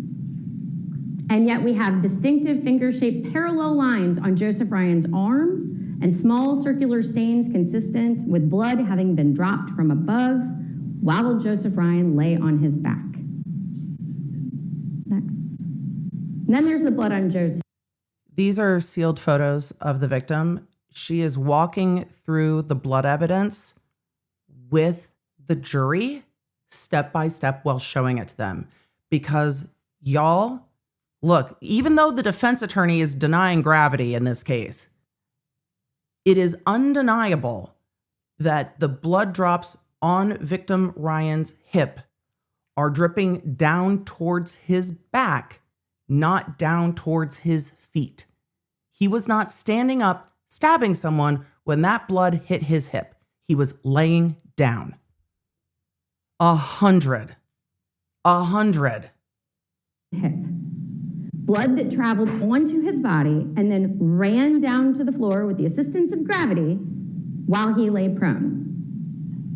It couldn't have come from his chest. That wound barely bled. He was laying down when blood was shed. Makes it pretty impossible that he stabbed Christine Banfield. Next. On the other hand, Brendan Banfield has cast off on his jeans. He has blood all over his hands. The blood stains on the backpack don't line up with the position of its contents. The blood on Joe's face is not consistent with his final position. And I'm sorry, I'm back to Joe's hands. No, counsel, it's an excellent point. And the jury's sitting there in real time going, damn, that's a good point. Also, if you're planning to murder someone, do you put your wallet in your backpack that you bring into the house? Just a question. This scene was manipulated. And it wasn't by Joe. It wasn't by Christine. And according to him, Juliana didn't do it. You have zero explanation from the defense as to how all of this blood evidence can be as it is. The Commonwealth gave you an explanation. Brendan Banfield and Juliana Perez Magalis colluded to kill Joseph Ryan and Christine Banfield. That makes sense. They created accounts, they chatted up potential victims, they got Joe Ryan into the house, and then they shot him. Brendan stabbed Christine, let her bleed out on the floor, and then dripped, smeared, and wiped her blood on Joseph Ryan's body to make it look like he had attacked Christine. Then they called the police. Brendan let Juliana take the fall. Then they called the police. It took a little bit of doing, but here we are, and it's his turn. Yeah, don't let it work. His planning is clear in how long it took to arrest them and to arrest him. It shows that it took work to get to him. It did. But they got to him before Juliana flipped. It's a great point. To be held accountable. That gap in time on those All of 911 this calls evidence can leave you with is no so doubt loud. that Brendan Banfield killed Joseph Ryan and Christine Banfield. That is the first element of the aggravated homicide statute. The hard work is done. Element 2, that the killing was willful, done with a bad purpose, intentional, and deliberate. There can be no question in your minds as to the intentionality of this act, the deliberateness of this act. Yeah, you don't must also find that it was- you don't even need to explain to the jury premeditation on this one. You're like, was this willful and deliberate, y'all? What do you think? Quite a lot of planning on this one. It was premeditated. That at some point before the killing, he decided to kill Christine and Joe. I believe that we presented you with that evidence as well. Yep. For one of the offenses, you find that he killed 2 people within 3 years. As we've identified, same day, definitely within 3 years. For the other offense, you find that it was 2 people killed during the same transaction or occurrence. They were both killed in the room as part of the same plot, by the same person, same transaction or occurrence. The second offense is for the use of a firearm in the commission of the murders. We know from our experts that Joe Ryan died of his multiple gunshot wounds, He admitted one to of which came using from a Brendan. firearm, so that's... If you have any question That's about pretty whether easy. or not Brendan can be held responsible when Juliana also shot Joseph Ryan, I'm glad you'll she's- have instruction O. I'm glad she's That answering is that. concerted action. So I'm going to read to you what it says. If there is concerted action with the resulting crime, one of its incidental probable consequences, then whether such crime was originally contemplated or not, all who participate in any way in bringing it about are equally answerable and bound by the acts of every other person connected with the consummation of such resulting crime. Virginia makes it. She's going to say Virginia makes it easy. Y'all know how much I love it when the attorneys use the use the jury instructions in closing argument. It's one of my favorite things, especially when there's some jury instructions they need to highlight. I think concert of action is a great jury instruction for her to highlight. She put it up on the screen and is highlighting that jury instruction for them. How many of you had that question? Like, okay, but what if Juliana was the fatal shot? And does that answer it? I love it when they just make it easy. This is what it says. This is what it means. Love, love, love. Love, love, love. Of every other person connected with the consummation of such resulting crime. Virginia makes it easy. Translate. If you think that Juliana Perez Magales and Brendan Banfield were working together to kill Christine and Joseph Ryan, then Brendan can be responsible for Joseph Ryan's death, regardless of which bullet did the most damage. It's not a test of either or. They were working together. That makes him Everybody's responsible. Y'all in it together. If you're ever worried about your kids' friends, pull up the concert of action jury instruction in your state and read it to them and be like, you know, y'all are responsible all together. Mm-hmm. The last charge is the endangerment to Mallory. So while in his custody, that the defendant willfully or negligently caused or permitted the life of such child to be endangered. He made it out to be Juliana's idea, but he brought Mallory into that home. He left her in the basement, knowing that Joe Ryan was upstairs. He left her in the basement while he shot and killed Joe Ryan. He left her in the basement while he stabbed his wife. He could have locked the door. He could have done this on a day she wasn't home. He could have made arrangements for someone else to have her overnight. But that didn't work with his plan. Counsel, how dare you? It was his birthday. So he's guilty of this offense as well. Sarcasm. I appreciate, again, all of the she's attention almost you've done. given. I appreciate, again, all of the hard work you're about to face. Please be thoughtful in your deliberations. But at the end of the day, I don't think that there can be any reasonable doubt that Mr. Banfield has committed each and every one of the offenses that we have put before you today. Thank you. All right, thank you. Remember, the prosecution goes first, then the defense, and then the defense, and then the rebuttal, which is generally what you save the smoke for. This is Emily, you're completely biased in this. Yep, this is how I structured my closing arguments too. You give them the jury instructions. You say, hey, you need to find these elements. These are the facts that go to these elements. This is how you make that decision. Then you let the defense make their arguments, and then you come back up and are like, are you kidding me with this shit? Let me tell you what. Short, simple, powerful, pointed out. There was so much more she could have pointed out. The overlapping hands. How many of you were just like, no way. The void on the hand? Great point, counsel. Absolutely a great point. And let's get to the defense closing argument, shall we? Cross-examination, Mr. Chair. I'm sorry, closing arguments. Jenna, may I bring a bottle of water up in front of the... You can. No. You just need to get Suffer. the microphone. It's on. You have what, if anything, does, sir, beyond all reasonable bounds. You've said, tell the ladies and gentlemen of the jury, about 7,000 times.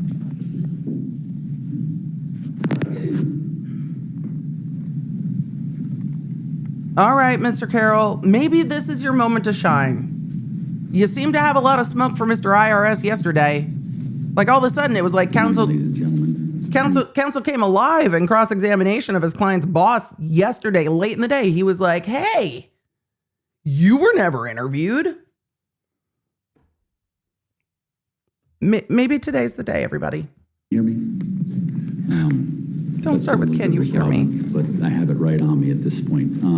I join in the Commonwealth's thanks for your attention, for the time that you've put into this. This thing on? I intend to Did I do present that? to you with highlights of many of the things that we went through, but I can assure you I'm not going to be going through the evidence that's already been moved in. And it took a long time, and you were very patient. And You took a long time. Your microphone, Mr. Carroll. Your mic. Your microphone. Is that better? Just a little further up. We could hear the prosecutor just fine, sir. Can everyone hear that? Okay. I'll try to speak a little louder. Elaine! Your microphone! Ladies and gentlemen, I join in thanking you for your time, for your attention. You could see over the nearly 3 weeks that everybody was attentive, and that's something that is something that's crucial to this process, and so I thank you. When my children were younger, I used to walk out of the house and tell them, I'm going to defend the Constitution. They didn't have any idea what that.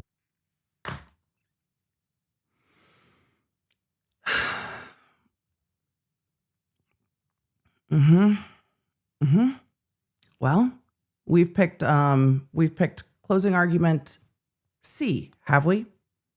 Right. Everyone has a right to a trial. Everyone has a right to a trial. Everyone has a right to a fair trial. Because when there's nothing else to say, what you say is everyone has the right to a fair trial. I had a case that I was shocked actually went to trial because the evidence was so strong. And the defense attorney in his closing talked a lot about the fact that everyone had the right to a fair and public trial, and walked to the back of the courtroom and threw open the double doors and yelled, "It's a public trial. Anyone can come in." And I was sitting at counsel table going, are we going to talk about the case, or are you just going to yell about the right to a fair trial?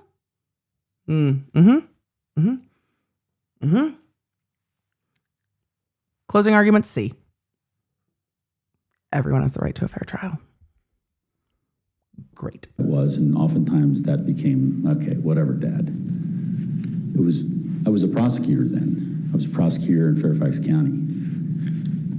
Back in my And day. what that meant to me was you presented a case, no matter who it was, you presented a case where you looked at all possibilities and you looked at all evidence to determine and to make sure that you were pursuing someone that the evidence would support.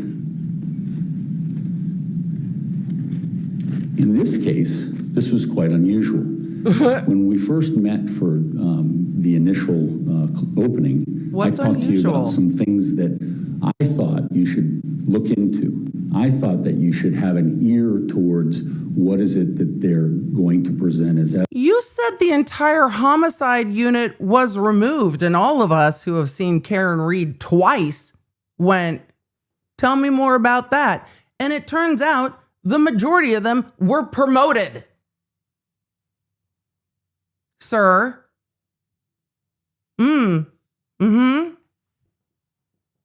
Evidence. And even I was surprised that the evidence that ultimately was presented by the Commonwealth was actually from my case. The only You didn't see that coming, did you? Yeah, the Commonwealth owned your witnesses. But that's accurate. I agree with that. That I agree with. Let's see if there's anything else I agree with. I agree with that. We have found the awareness. He's like, I'm shocked. The Commonwealth used my witnesses, and it was bad for me. Yes, they did. Couldn't see that coming, could you? You should have an ear towards what is it that they're going to present as evidence. And that was before your client took the I was stand. surprised that the evidence that ultimately was presented by the Commonwealth was actually from my case. The only people that were called to testify from the Commonwealth's case in chief were for body cam video, police officers, a couple of those, Coroner, and Juliana. Detective Terry Leach. The coroner. And he was the one who blood identified expert. all of the scene photos. He identified many of the pieces of evidence that were brought in, and he was able to talk a little bit about things such as the blood stains on the gun, the blood stains next to the bed. And what he told you, ladies and gentlemen, and this was the extent of, I think, their testimony in their case, was that there are numerous things within this scene that we can see in pictures, but they were never tested. There are numerous things that became the centerpiece of the fantastic story that the Commonwealth tells, yet they were never So you tested. agree? It's a good story? For example, if I were to have the opportunity to cross-examine, say, the chief detective of this case, I might ask, Sir, this argument might work if you had not spent days and days and days calling witnesses. How many witnesses did the defense call? 13, 14, 15? If I had had the opportunity to cross-examine just one more detective, you called everyone you could find. That doesn't work in this case. If I had just had the opportunity, does anybody think just one more cross-examination will help? You sound like my 13-year-old being like, I'm in the middle of a round. You guys, if I had just one more round, if I could just one more cross-examination. for example, if I were to have the opportunity to cross-examine, say, the chief detective Pesky of Commonwealth this not case, calling the witnesses you want I them might to. ask, Oh, what a bummer. why wasn't there fingerprints done or even DNA of this gun safe that Because everyone admitted to the gun that they were holding when they shot people, so nobody cared. Tell me again how mad your client is. Tell me again how mad your client is that they didn't fingerprint the gun safe. Y'all, his client told Juliana to take off her shoes and tippy-toe in her socks across the crime scene to go put her DNA on the safe. And they didn't even fingerprint it. How rude of them. He really tried to set up the fingers on that safe. He gave her the code. All of that for nothing. Ugh. How dare they? How dare they not fingerprint the safe? When everyone at the crime scene said, I was holding this gun and I shot that person. Ugh, the audacity. These police, man. or even DNA of this gun safe that we hear about. We hear Juliana goes into the back bathroom and talks about getting a gun. It changes a little bit over time, but if someone had said they went to the gun safe, because we're talking about guns, we're talking about shooting.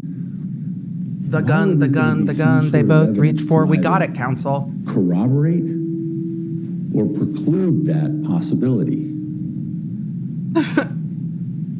I asked Detective Leach, he says, well, it's really up to the forensic examiners. They make the decision. They try to answer questions. There was no question. Your client's so pissed that they didn't do this. Looking at the scene, you'll notice in the body cam video that you're going to be reviewing, there's a point when first responders come in and you see Brendan kneeling down next to his wife, On a towel. rendering aid. On a towel. He just shot Joe Ryan. He testified yesterday, he puts the gun down to his right, which is where his holster is. And he also indicates to you in his testimony yesterday that he moves the knife away from Joe Ryan. Yeah, he put his right foot in, took his right foot out. I remember that. The staining on the bed where my client You forgot the eyebrows, Banfield. The face. You forgot the. Where's the rest of the face, sir?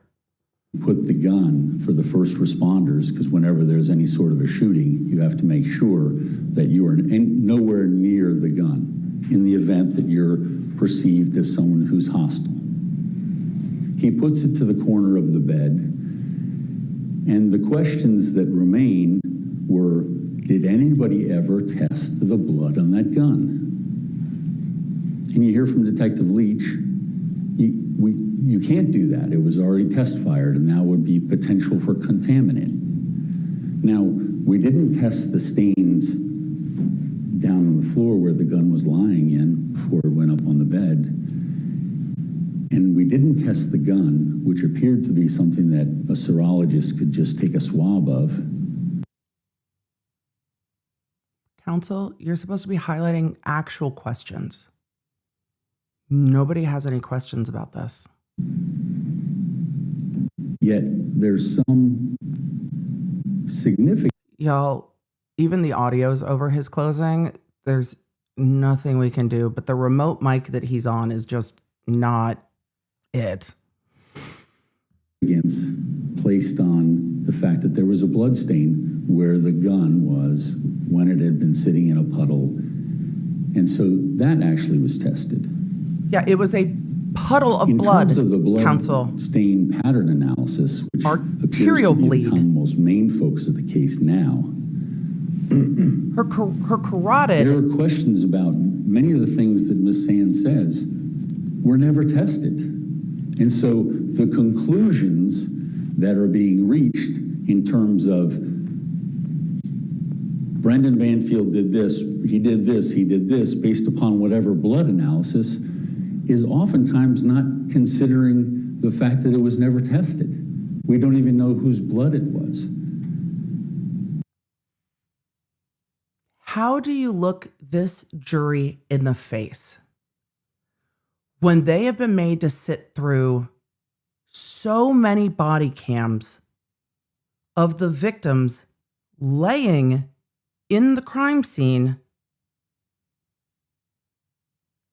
and you're saying, but they didn't test the blood that seeped into the subflooring?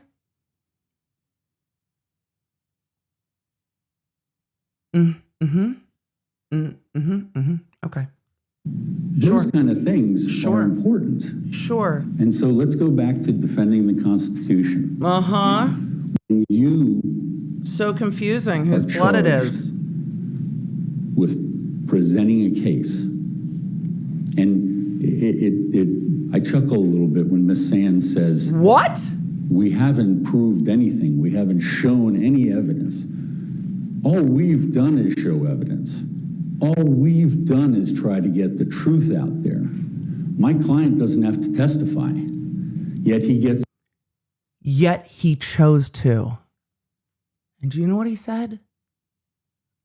Among all of the horrific things that he said, first of all, he kept saying, I think I would think, because he was trying to figure out what, if he's a traitor trying to be a faithful, how would a faithful view this situation? He's doing that in his head in real time on the stand, but he's, not an actor.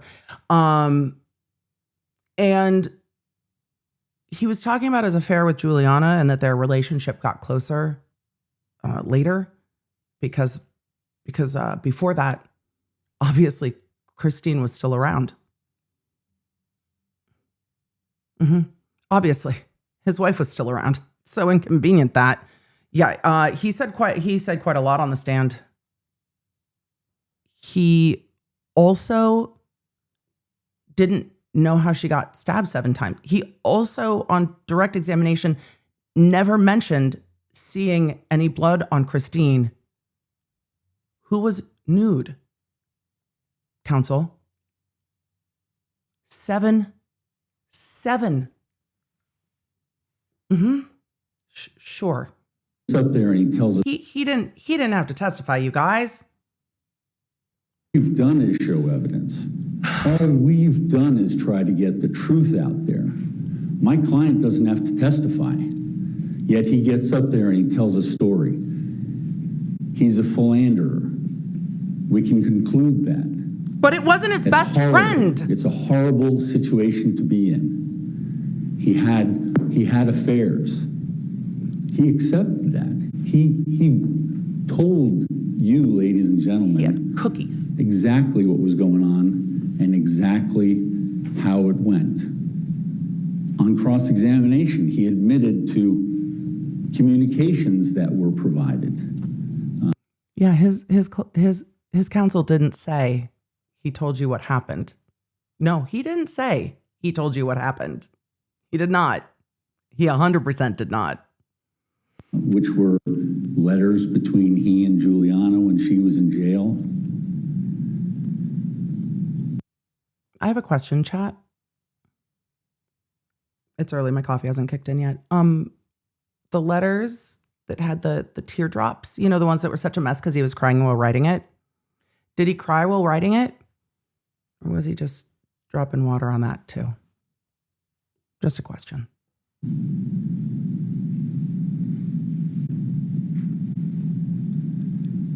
This is about the truth. In the beginning, you heard our duty is about fairness, our duty is about being just, all those sorts of things. Yet you don't put on any of your detectives. She's referring to the expert that they have that I called. I called 3 times. And She was talking about the blood expert, sir. You didn't, and you saw his demeanor. He was We definitely saw Detective Miller's demeanor. You definitely called him to the stand 3 times, and he definitely said, I don't stand by the conclusions in my original report. That happened. very uncomfortable. Why would he be uncomfortable? Why would he have been uncomfortable talking about his work? I know. And we dug for it. We dug for it. And he ultimately said, the executive summary and the data remain the same. Objection, misstates the evidence. The only thing that changed is Juliana Perez Magalhaes' statement. No, that's not what he said. 1 second. Yeah, that's not what he said, counsel. Counsel, that's not what excuse me. Counsel, that's not what bro, that's not what he said. So there, number 1, that's the first time that anyone in this case, which was when I called him, conclusively said... This jury has been personally victimized by how many times you recalled your witnesses. They don't need you to remind them. You delayed them going to buy snow snacks. The entire catfishing theory changed upon her plea deal. Yeah. So let's talk a little bit about confirmation bias. Sure. Notice that the prosecution didn't say catfishing once. She said setup. And I'm glad she did. Because setup, I think, more accurately describes what happened here. I think, and we're all sick of hearing the word catfish. We were talking in closing, or when I was talking in closing about. Are you referencing in the past tense what you're doing now? I had to back up. A little bit about confirmation bias, or I think we referred to it when we were talking in closing, or when I was talking in closing about a rush to judgment. Closings now. Are you talking about jury selection? Detectives from Fairfax County. Opening? What are we? Detective Smith. What are we doing? Came up and she told you. The catfish theory started within weeks of the event. She called it setup. She says, that's not how we do it. We look to the evidence and we follow the evidence. Seems like a pretty reasonable way to go. And that was something that I asked of pretty much everyone that was in some sort of investigatory capacity. That is the way cases go, is the evidence leads you where you're going to go. But lo and behold, what we find out is that that theory is being peddled by the 2 people in command staff, actually the 3 people in command staff that you also heard from. You heard from Mr. Bruce, formerly Deputy Chief Bruce, I think chat remembers Bruce. that when Brendan Chat Miller likes Bruce. presented his findings, Not as much first as of all, he Queen. said, I didn't agree with his report. And I said, well, He said, what training do you have in forensics? And Bruce said, my master's degree.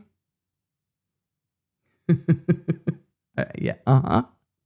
what, if any, analysis of the raw data did you do in order to make that statement, I don't agree with this report? He said, well, it wasn't that. I don't know about the data, though he said he was a computer forensic PhD. No, he didn't. He didn't take the time to do that. So I said, okay, well, did you ever have Detective Miller come in and walk you through it? Like, show your work? Well, we talked about it quite often, but did you, in fact, have him go through everything that he did to arrive at his work? No, we didn't do that. They didn't need to, but okay, He go off, I speaks guess. to 3 times Lieutenant Giacchio at the time, who appears to have a direct line to him, obviating anybody else within the command staff. And what you'll see, and you'll see it in the evidence, there are emails where soon after Juliana Perez Magalhaes changes her story, there are emails to Sergeant Ames. And you remember Sergeant Ames, he came to the stand based upon my subpoena and my calling him. And Sergeant Ames was not comfortable. And you could see any of these police witnesses are just not comfortable coming to the stand on my subpoenas and answering my questions. But he did answer them. And what you saw I were think your emails. questions were a little Those emails were tough to essentially, follow. They were just kind of forwarding it up the chain so that his supervisors knew. And he was very candid about it. I was new. I wasn't sure how to deal with a situation like this. I'd never dealt with a situation like this. But what the situation was Detective Miller's executive summary being sent up the chain to Sergeant Ames, who was in a different division than Lieutenant Giacchio, saying there's different ways. There's 3 different emails that you'll see. Brendan Miller has got to look over this, and he's got to go line by line and explain how he got it wrong, things such as that. Huh? The final one is to Sergeant Ames. I can tell you that every single conclusion in his report was wrong. He's going to have to do something in order to, and it's kind of, essentially, he's going to have to change this report because it needs to conform with the proffer of Juliana Perez Magalhaes. No, that's not what they said. That's twice now. 2 different people that I called to the stand that essentially confirms that everything changes when she comes in and testifies. That's not what their text messages said. Let's get back to confirmation bias, rush to judgment. When you have people in a supervisory nature, you have a command staff chain of command, and the highest people are pushing you on your work product. That's why you look like the people that are up here testifying, because they're sitting on the fence. They're sitting on a razor, and neither side is good for them. Huh? But they came before us and they testified, as to the truth. Detective Miller spoke the truth, and you could see it. Detective Miller, his work was concurred by Mr. Litsky, who you heard for quite often during this period of time. And it was peer reviewed and it was concurred by someone, a third party. Quite often is the largest understatement I've ever heard. You heard Detective Miller say, So how can you talk so much and actually say nothing? that's never been done in Fairfax County. You heard him say, I didn't ask for that peer review. He didn't know who asked for that peer review. Why would you want a peer review of some? Because his work wasn't per the standards of forensic analysis, counsel. That's why they'd want a peer review. Thing if it wasn't for it to change. So once again, No, counsel, his work was so sketch that they wanted to make sure that he hadn't fucked up the extractions and that they had to re-extract all the devices because that takes a lot of time. They wanted to make sure that the underlying devices were okay, the underlying extractions, because he did such a bad job on everything else. That's why they wanted to peer review it. And the peer review said the extractions were fine. not happy with that, not happy with the work product.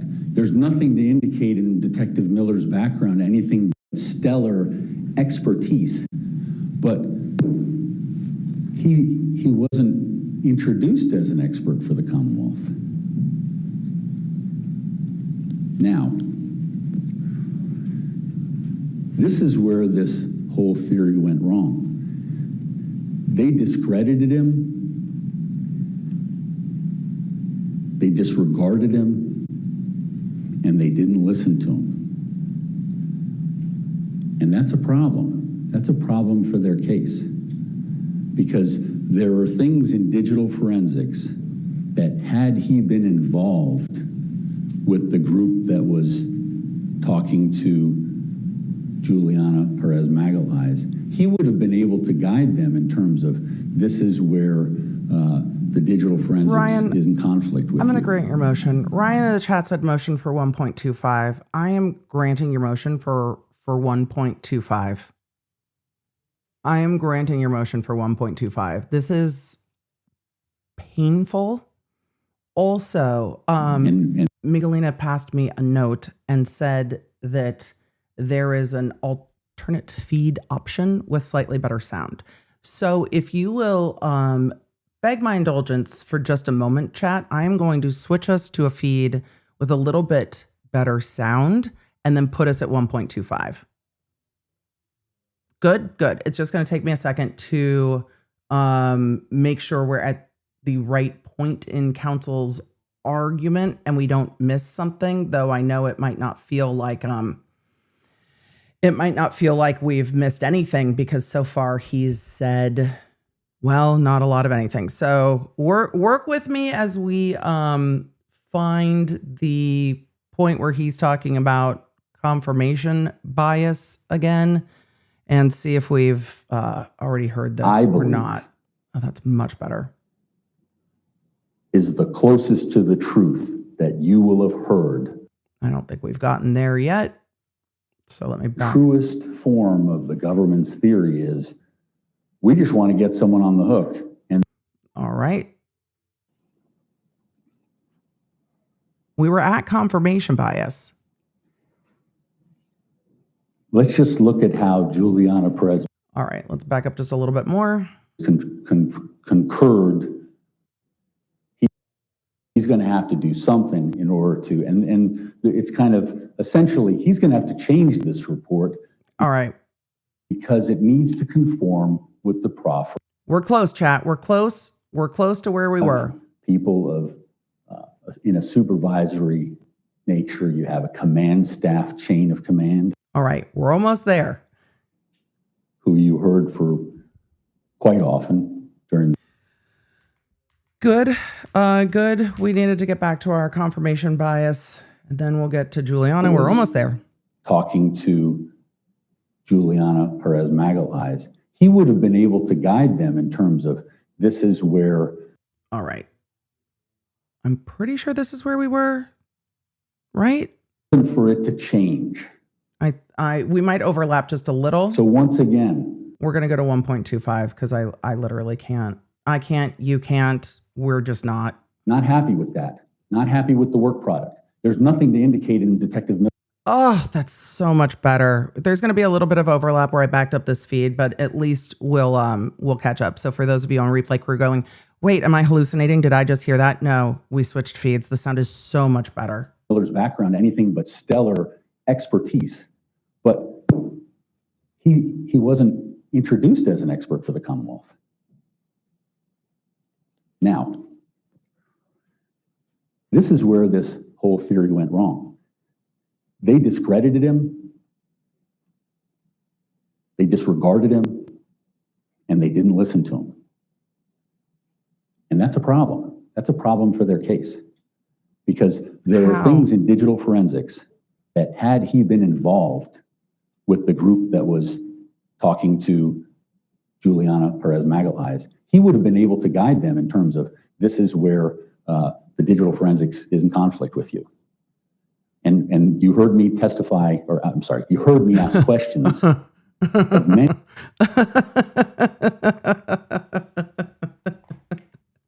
Oops. Counsel, oops. Many of these detectives who might have been involved. Did anybody ever challenge her? Were you present when she recanted for the first time? Well, we couldn't ask that of anyone because the detectives that were in the room have not been called. The detectives that were in the room, I didn't call. And so we don't know anything, but we heard Detective Miller, and he had viewed it, and he said, when I asked him, were there challenges to what was said? He said, no, it was pretty free-flowing. To me, that tells you that whatever the story you're telling us is great, because we're getting bread in Banfield based upon that. Once again, confirmation bias. The first few weeks after the death of Christine Banfield becomes this theory of catfishing, which is what Juliana Perez Magalhaes provides to this. I mean, now let's talk a little bit about. Are you going to address at all the fact that FetLife was never communicating when Juliana and Brendan were out of the house together? Are we gonna, or no? Do we talk about that or nah? I'm just curious. Digital forensics. And I'm not going to try to use the computer to show these to you because that was excruciating at times. Well, there's the self-awareness, but you're a tech guy.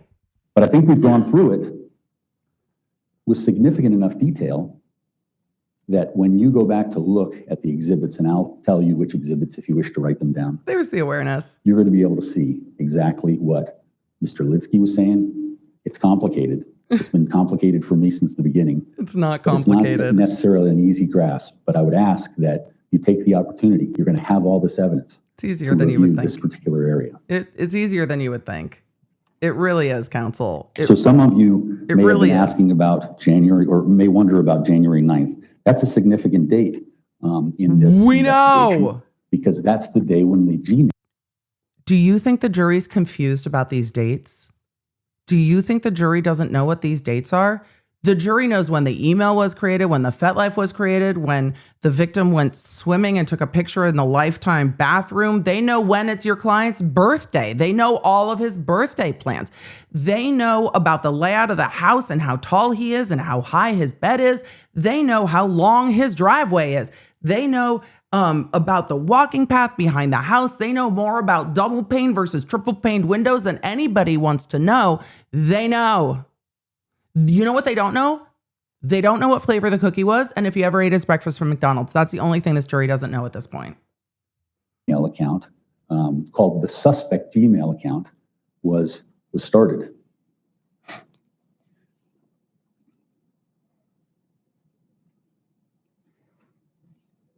let's just look at how Juliana Perez Magalhaes managed this. Regarding the Gmail setup on January she 9, did it? 2023, Juliana told the Commonwealth that she was at the house with Brendan when she witnessed him create the Gmail account that was used to kick off the entire catfishing scheme. That's not what she said. The Commonwealth took her at her word. The police didn't make any effort to corroborate her story. The one detective who stood up and said the evidence contradicted her story was transferred off the case. I think the words were from then Deputy Chief Bruce, "That guy will never work on another digital forensics case in major crimes as long as I'm here." Right. He admitted it. And that's appropriate. There was no dancing around. It wasn't, it So wasn't you because have he didn't something agree that's with them. in opposition to whatever the theory is that you're trying to peddle, and you're in the command staff, you're high up in the police department, you can just transfer them. Wrong. Wrong. It was completely inappropriate of him to talk about who the user was taking action on the phone throughout his report.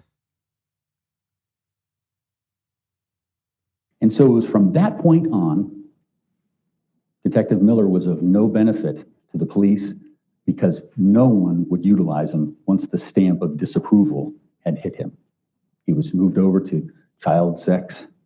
Ew, counsel, can you stop calling the unit that?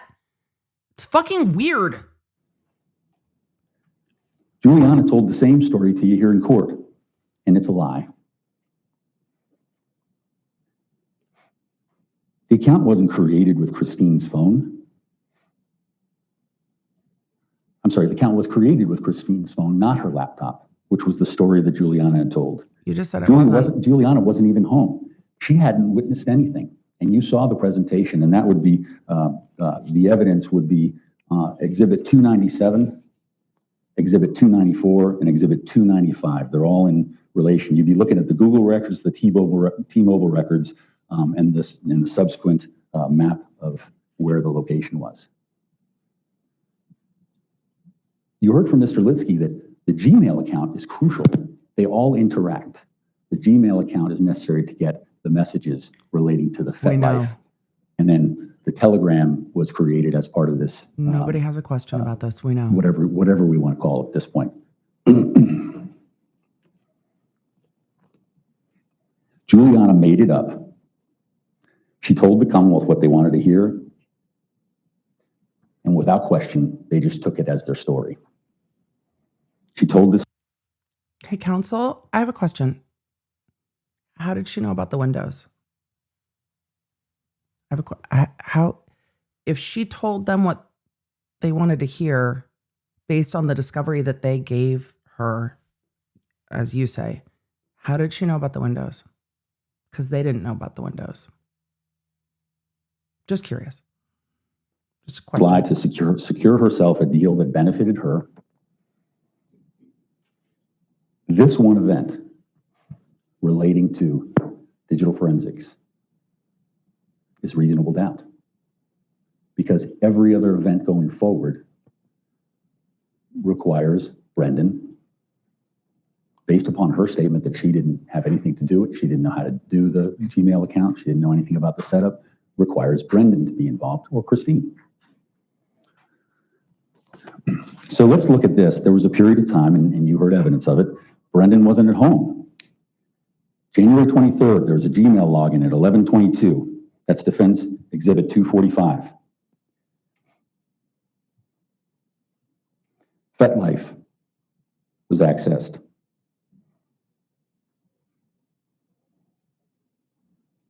In the communications, Yes, chat, we're at you 1.25. heard Mr. Litsky I don't know. opine as an expert that catfishing is not a scheme where one talks about their husband or talks about how's your experience on this site.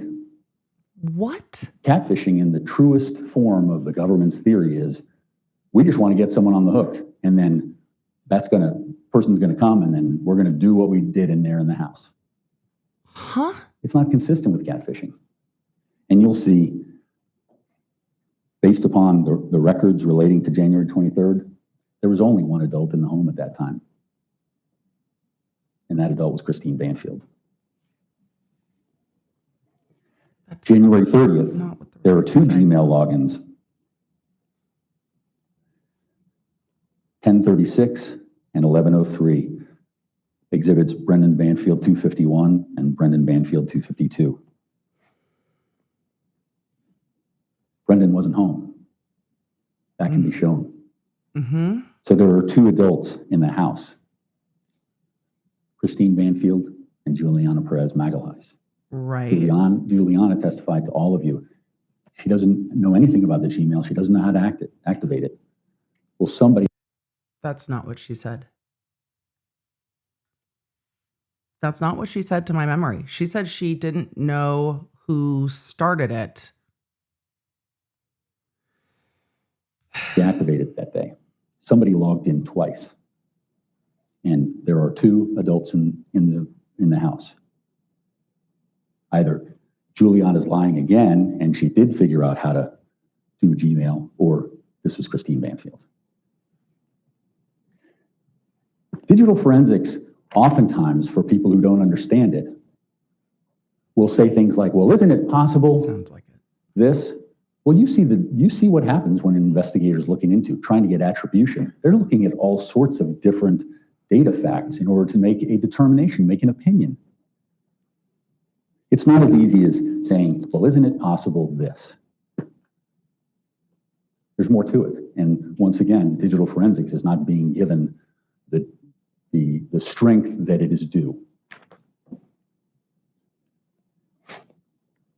Yeah, he's February 7th, 2023. he's holding a Gmail lot of login at paper. 10:02 p.m. There's only two adults in the house. Brendan Banfield can be identified as being out of the house, and one of whom says, Counsel, while I like the readers, and I too need 17 different pairs of glasses to see anything anymore because old. Counsel, bullet points. Bullet points in a larger font would be super helpful. Sure would. she never did anything with Gmail. That's BB 257. It's been presented to you. You can recollect what it was that was said. But what we know is that Brendan was out of the house. What we know is that Juliana was there, and we know that Christine was there. Chat, since all of you have now completely tuned out the droning, slogging pace of this man's cross-examination, I have a question for you. Every time he says, well, we know that Brendan wasn't at the house, what do you think of? Because every time he says it, I just hear the prosecutor and cross saying, you made sure of that because you weren't at the house. You made sure of that. Every time he says it, that's what I hear in my head from yesterday.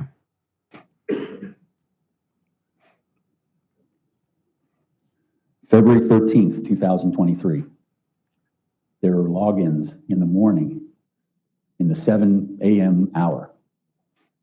Well, what we know from digital forensics is that Brendan left at 6:05. And at 6:12, he was at Tyson's Corner based upon his Easy Pass records. At 6:17, he was already to Alexandria. And soon thereafter, he was in Cheltenham, which is the Federal Law Enforcement Training Center. They call it FLETC. Well, while he's on the road, while he's at the FLETC Training Center doing his training, there are two logins. And there are two possible adults there. Juliana Perez Magalhaes, who has said she doesn't know how to do that, and Christine Banfield. 2:17, you'll see Gmail logins at 11:19, 11:23, Exhibit 262, 263, same thing. Two possible adults. Brendan Banfield was out of the house. One said she never did anything with Gmail.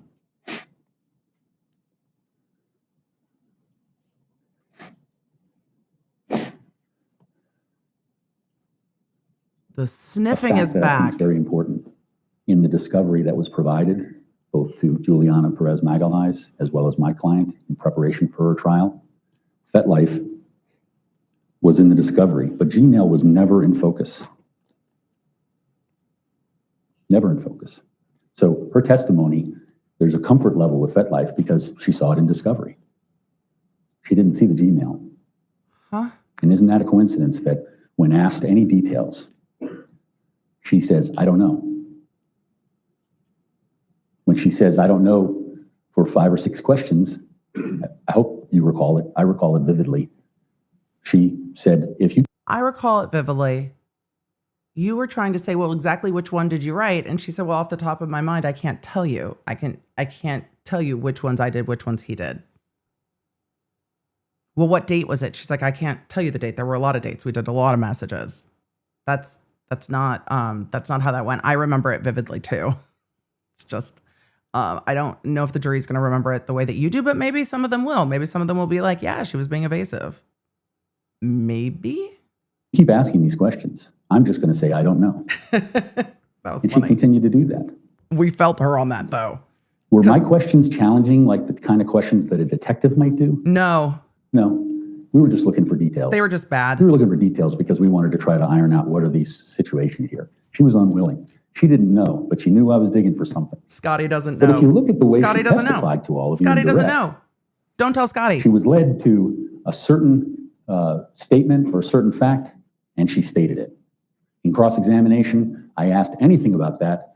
They did do you lead a know who lot. was in the house? That's a Do you fair know point. where you were? Were you on the phone on WhatsApp with Christine prior to that? Where were you located at the time that this call took place? I don't know. I don't know. If that's what it says, I don't know. You know, there were a series of similar answers. They did lead a lot on Juliana's direct. Once again, Fair. her role has grown in importance for this case. It's, along with Deputy Chief Bruce and Lieutenant Giacchio, she's pushing it on through her deal. She's a pusher, guys. Now, one of the things that I talked to you all about, and one of the lengthy cross-examinations was relating to a group of exhibits, which were number 1 through number 69. And you'll see it. It was highlighted. I think you've seen it for a brief period of time, but we were moving along. Look at that. You'll see. You were moving These along are the when- personal letters that she would write to my client. And those personal letters, I believe, is the closest to the truth that you will. What you believe doesn't matter in closing counsel. And half those letters just said, baby, I love you. Baby, I can't live without you. But also, wasn't there a letter that was like, oh, baby, Brazil's definitely not for you. And my grandpa likes Bruno better. For those of you that missed the day with the letters, yes, the co-defendant's ex-boyfriend is actually named Bruno. And she was talking about how much her family liked Bruno better than Brendone over here. So we actually did talk about Bruno in this case. That legitimately happened. That she would write to my client. And those personal letters, I believe, is the closest to the truth that you will have heard from Juliana Perez Magalhaes. She was in a situation which was Created by your client. which really was affecting her. Mm. And it would affect anyone. And she was telling you how she was feeling. She was telling you. She what was distressed. thought. There were Agreed. things that were relevant to this case. They're trying to make me turn on you. I'm not going to do it. I don't have anything to say. There's nothing that I can do to help them with. Baby, I love you. And then you'd see letters as the time went Ride on. or die. I don't know if I can live like this anymore. I think it's better for me to end. And then as she gets closer to a preliminary hearing in April of 2024, you start to see real angst and real worry. And they're coming to her and asking her if she'll testify against my client, because that's what they wanted from the beginning. I bet by that time her cellies had been like, girl, he is using you. He is using you. Do not go down for that dude. Yeah, I bet Herseles had already, I bet Herseles, as she was getting ready for preliminary hearing, had some advice for her. She was a pawn in trying to get to my client. Whose pawn was she, counsel? You'll see this timeline in these letters. It goes toward July. July was the date of her first trial. And you'll see, and I'm not suggesting what she's saying about her lawyer is correct, but it was obviously something that was on her mind, and she didn't feel like she had the support. At that point, if you think about it, the only support that she was having was from Brendan. Brendan was not arrested. Brendan was there communicating with her. Brendan's mom was actually supporting her lifestyle in the jail in terms of commissary, things like that, and also supporting her by having paid for a lawyer. They were the only ones supporting her. Around August, Right. You'll see in these letters, it gets to be real despair. And then you can almost see hope just drop right away from her when she hears that Brendan's arrested. And then she testified. She went into the hospital. Why would she have been so concerned when he was arrested, counsel? From October 13th to October 23rd. And as soon as she's released and back to the jail, the deal is done. She's told, if you testify against him, we'll recommend time served disposition. She can go back to Brazil, be with her mom, create her new life. And we know a little bit about the new life that she's planning on creating. We're going to talk about Netflix, huh? And you have it in the documents that are before you. She's been negotiating with people who are connected to Netflix. She's been negotiating with people who are connected to Hulu. She's been talking to every other news media, at first to try to see if they just put $50 into her commissary. But then she realized, hey, there may be something here. She's invented, she's going to try to write letters. She's going to try to write a book. She wants to have a documentary. She wants to have a series. And she's about to sign or about to agree when her lawyer steps in and says, don't sign that. And so around March of 2025, you see negotiations essentially end. The number was in the area of $25,000, and it was going to be sent to her mother in Brazil. It's a lot of money in Brazil. And so where's the downside for her? Where's the downside for her? There are plenty of people who would make that decision, given the circumstances, given you're 2 weeks from the trial, when your attorney asked for a continuance. And oddly enough, he was asking to find a digital forensic examiner. If they'd done that, maybe that wouldn't have happened. Maybe they would have realized how strong the digital forensics examinations are.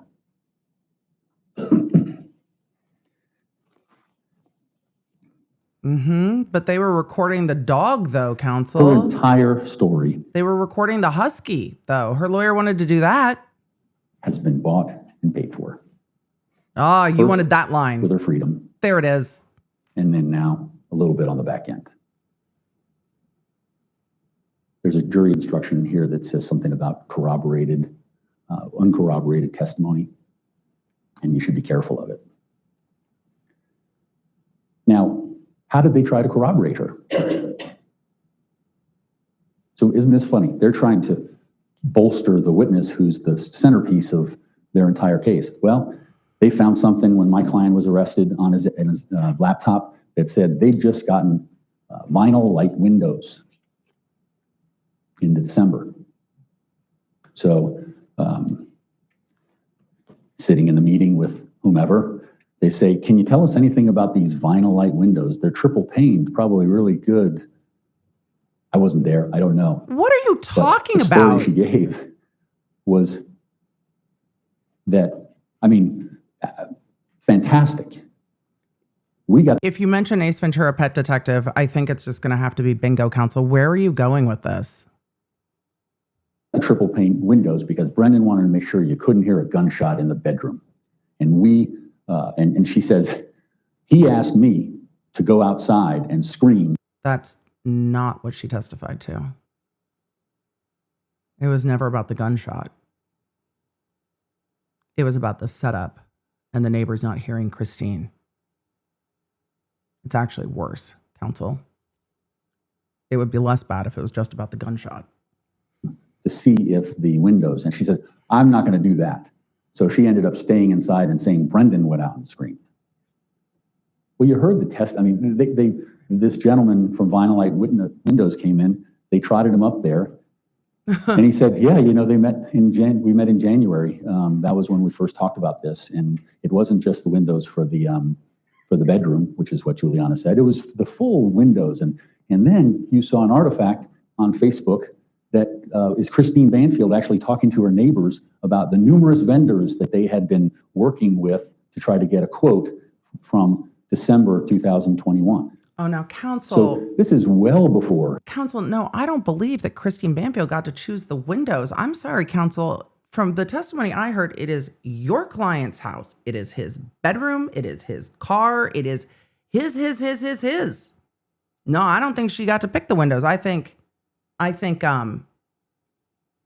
your client was the one who did that. It was his. Everything is his, counsel. Juliana came on the scene, but it's an opportunity to try to make her appear in the know, to corroborate her. Well, that was a disaster, and that didn't work. And you heard the gentleman, you know, what the life cycle of order to quotes to all those things, they were all done well before any sort of relationship started with Brendan.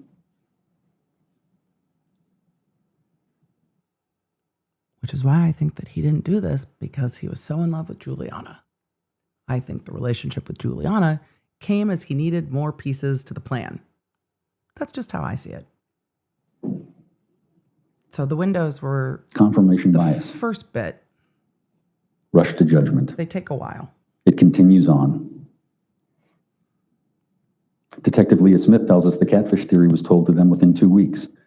She goes on to talk about the theory and investigation and the direction it was going in. During a period of time soon thereafter, Detective Miller tells of his transfer against his will because he was advised he'd never work on major crimes cases again. Sergeant Ames, after receiving communications from Lieutenant Giacchio, immediately sends it up the chain. Could be just the way he does things, or it could be read those emails. Hey, I'm being asked to do this. I need some support here.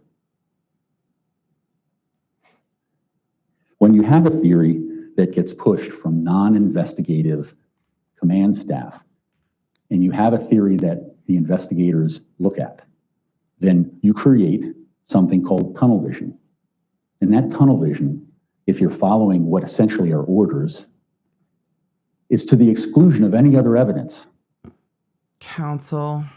Any other theory, such as maybe this is a rekindling of previous fantasies, and the guy who brought the knife to the house. Danger, counsel. This is not going to be the serve you think it is. Is the stabber.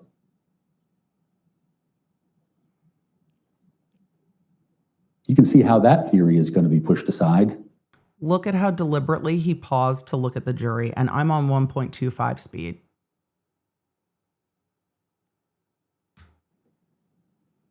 And you can see how that's not very noteworthy for purposes of media or other attention. Once again, rush to judgment. You think the police department wants the media attention, counsel? No, I don't think that's what they're looking for. Catfishing. Not again. If you're catfishing, meaning you're Control of devices, trying right? to get the one guy, Joe Ryan, to come to the house so that you can do this gruesome act. It was a setup. I'm sorry, Why counsel. are you saying anything about? Weren't you just saying that she was rekindling an interest in this, and now you call it a gruesome act because he was being lured there for the consensual non-consent? That's what he was being lured there for, counsel. Is that? I can't have marks on my face or my body. If you're catfishing, why would that matter? It doesn't make sense. It's inconsistent. However, if you're interested in babbling in this lifestyle or getting back into it, however you want to say, then that makes perfect sense. There's 9 different conversations on FetLife with different people.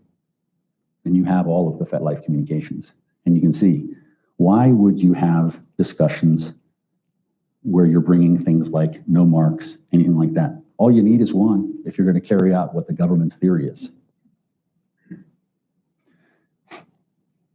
Why would you have 9 different communications? Because everyone else had boundaries and rules and comfort levels to make sure that what they were engaging in was safe. So when they go through those different messages, what they are going to see is that they just had to keep casting for someone else to set up, counsel. Weird. They had to keep trying. So strange. give anyone details about your work or your home or your husband if you were catfishing? I mean, if it's truly catfishing, you're looking for the biggest pile of people that might be considered. Huh? If you're telling someone that you have a husband and you want them to come over to the house, why would anybody come? You're losing the potential people that you might want to have there who are violent or, love to do all the things that Juliana has said. Why would you do that if you're catfishing? It doesn't make sense. Huh? On February 13th, 2023, why would there be generic research on secure apps for communications? In fact, why was there even a need to transition to Telegram? Because if you're on FetLife, it's clear there are FetLife communications. And so You in the can't world of text catfishing, and if you phone think call. about it, you want to do as few things that can get you caught. So what was the leap to Telegram? It doesn't make any sense. In fact, this whole theory doesn't make any sense. And the only way the government can make any sense of it is if Juliana Perez Magalhaes adopts their story once again. As late as February 19th. Chad, I've seen numerous motions for 1.5 speed. We'll give it a try. We'll give it a try and see how we do. For those of you watching on replay or for those of you watching sped up, I'm going to move it to 1.5 and see how we do. Motion granted, Chad. He is talking way slower than our average processing speed, and I feel bad for the jury. Which would be 5 days before Christine Banfield's death. Oh, it's still slow. Under the government's theory, there were Spot on. dates that were being explored with 5 different FetLife users. Well, the dates had to fit in the window. Why? If Joe's already coming, why? It doesn't make sense. I don't think he had already agreed by then.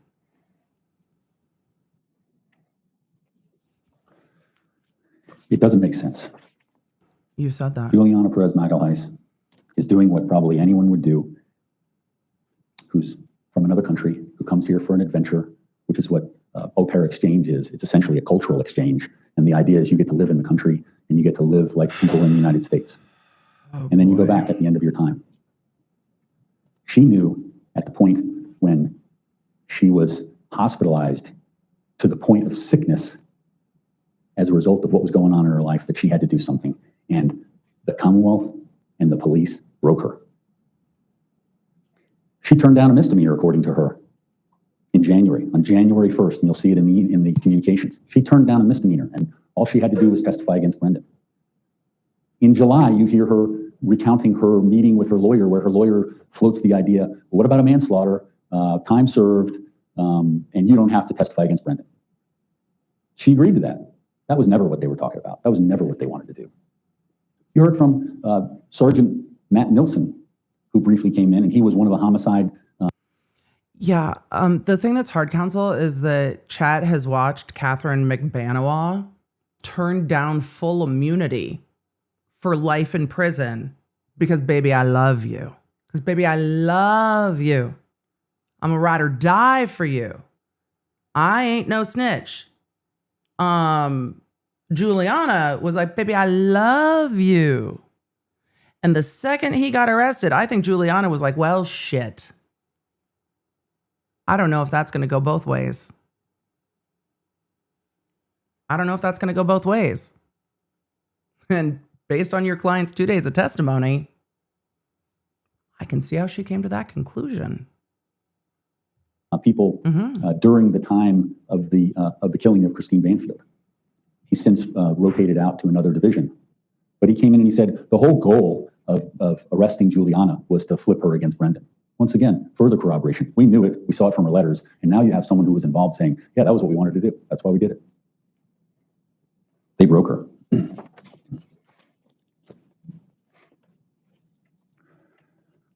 In talking about the blood work and the blood testimony, The blood work? it was suggested by the Commonwealth that we hadn't proven Healthcare anything. data. The blood The Commonwealth work? had not shown anything. Well, I beg to differ. You heard from Leanne Singley. Leanne Singley is an expert. She's an expert with tremendous credentials, and she's an expert in truth in terms of what she's allowed to say, what she can say, what she can't say. And she speaks to you in the language of bloodstaining pattern analysis. So did the She's not other talking about expert. possibilities. She's talking about facts. She's a scientist. Mm-hmm. Her counterpart from the Commonwealth was willing to entertain any possibilities. In fact, questioning of her was, well, isn't it possible this? Isn't it possible this? Isn't it possible this? And oftentimes you would hear her respond, well, that wouldn't be something that I would have expected to see, which is a very interesting statement if you think about it. What is it that she's expecting to see? Which makes you wonder, who's telling her what she should be seeing? And does it fit the narrative? So let's go to Leanne Singley.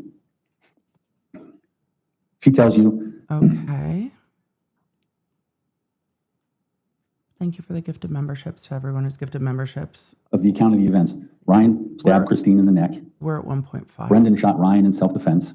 Brendan rendering aid to Christine. Ryan Joseph, Ryan, you have called Joe this entire trial and now you're switching to his last name? Huh? moved toward Brendan and grabbed Brendan's arm. You see that in the videos. And Juliana shot Ryan to end the threat. What Leanne Singley tells you is all of the blood evidence supports this. Ryan brought the knife. That'll be Commonwealth Exhibit 10. The knife has blood on it with Christine's DNA on the blade and Ryan's DNA on the handle. I was trying not to cover your face, counsel, but Ryan has Christine's blood on his hand as well as a puncture wound, know if it's worth which the the medical effort. examiner says is consistent with the knife. And if you look at the knife, it's described in the certificates of analysis as testing underneath the handle by the edge of the blade. 1.5 is still And if slow. you look at the marks on Joseph Ryan's hand, the medical examiner states that these wounds are consistent with that knife. Which reminds me, the medical... Counsel, all the other witnesses said it wasn't consistent with knife slippage. It was a cut from a sharp object. A knife is a sharp object. examiner also said that Joe Ryan was capable of movement. And you can recall your own notes on that. That was very clear, which is in absolute conflict with Ms. Groff and is in absolute conflict with the Commonwealth's theory. She further goes on to say, Ryan has Christine's, the blood on his hand shows his hand was closed when the blood was deposited. That's that closed fingers we were talking about. That's what the Commonwealth was talking about in terms of having nothing going in between the fingers. That's holding a knife. That's how that happens, because you're holding it very rigid in order to do that. The bloody handprint on Ryan's thigh is consistent with him touching his own leg with his bloody hands. That's Ms. Groff. Hey, counsel, if somebody was holding a knife the way you were showing it to the jury, they couldn't have made the injuries to the victim that way because it was a Santoku knife. So it's not. The stains on Brendan's jeans and shirt are what you expect he would get while giving aid to Christine. And we see it. We see it on the body-worn camera. We see it on the still shots. He's leaning down. He's down there on his knees. Interestingly, Ms. Groff says, all I saw was his hands around Christine's neck. I don't know that that's not accurate, but that's probably not what was really going on there because everyone else said he was rendering aid. The police witnesses, who were more objective than the expert witness for the Commonwealth, all say that he was rendering aid. The prosecutor's face disagrees. Strongly. Testimony by Her face says, sure, Jan.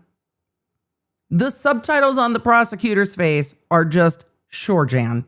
100%. Ms. Groff and the ME indicated that Ryan could move after the gunshot. And what's most I think I have important that exact same necklace with the is that there's a two round discs DNA mixture of with my Christine kids' and Ryan initials on on the it. arm of the jacket where Brendan said he was grabbed. 3 times. 3 times when he was being told by the first responders, go into the bathroom. He said, they're asking, is he okay? He hit me on the right side under the shoulder blade by the arm. He said that. Then in the ambulance, you'll hear that. He says, when they're asking, are you okay? Are you okay? I don't think I'm injured. But he did hit me on the backside of my jacket. In the ambulance, they grabbed the jacket.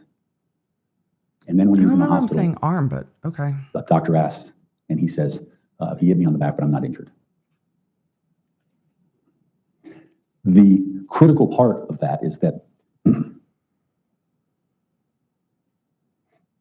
the DNA mixture of Christine's blood and Joe Ryan's blood on the jacket was, if you were listening to my client yesterday, he tells you that that was Joe Ryan after he shot him. That mixture of blood with Christine and Joe Ryan himself had to be after Joe Ryan had stabbed Christine in the neck. And that's the way her blood would get on him in order to be able to get the back of my client's jacket. That's what the Singley says. And that's why the Commonwealth is so intent on saying this had to have been on the floor, this had to have been on the bed. But there's no evidence to support that. There's a story to support it, but there's no evidence to support that.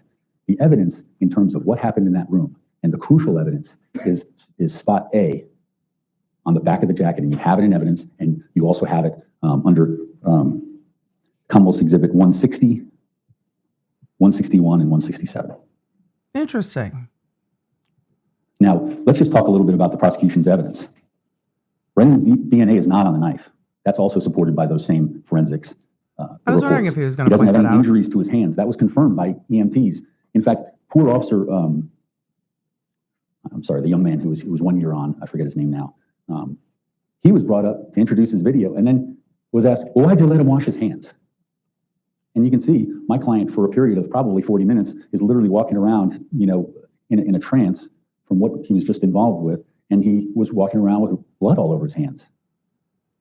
From what he was just involved with, your client was walking around the hospital in a trance from what he was just involved with.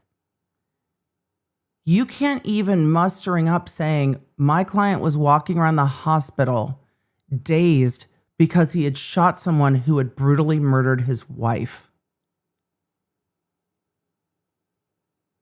You can't even say it in closing? How do you expect the jury to agree with it if you can't say it?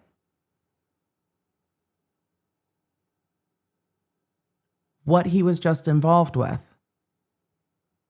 Noted. And it was only after he was told that his wife had died and the emotions that come from that, where he was blowing his nose and wiping his eyes and doing all those things, it was offered for him to wash his hands. But that appears to be some sort of a horrible thing that this officer allowed him to do. And it was even an insinuation that my client was trying to cover something up. This was 45 minutes later. It wasn't as though he went into the bathroom and did it right there after being removed from rendering aid. Brendan's DNA does not show up anywhere. It's almost like the rendering aid was a ruse to cover up the blood that he had on him. on Joe Ryan, which is consistent with what he told you, which is that he never touched Joe Ryan.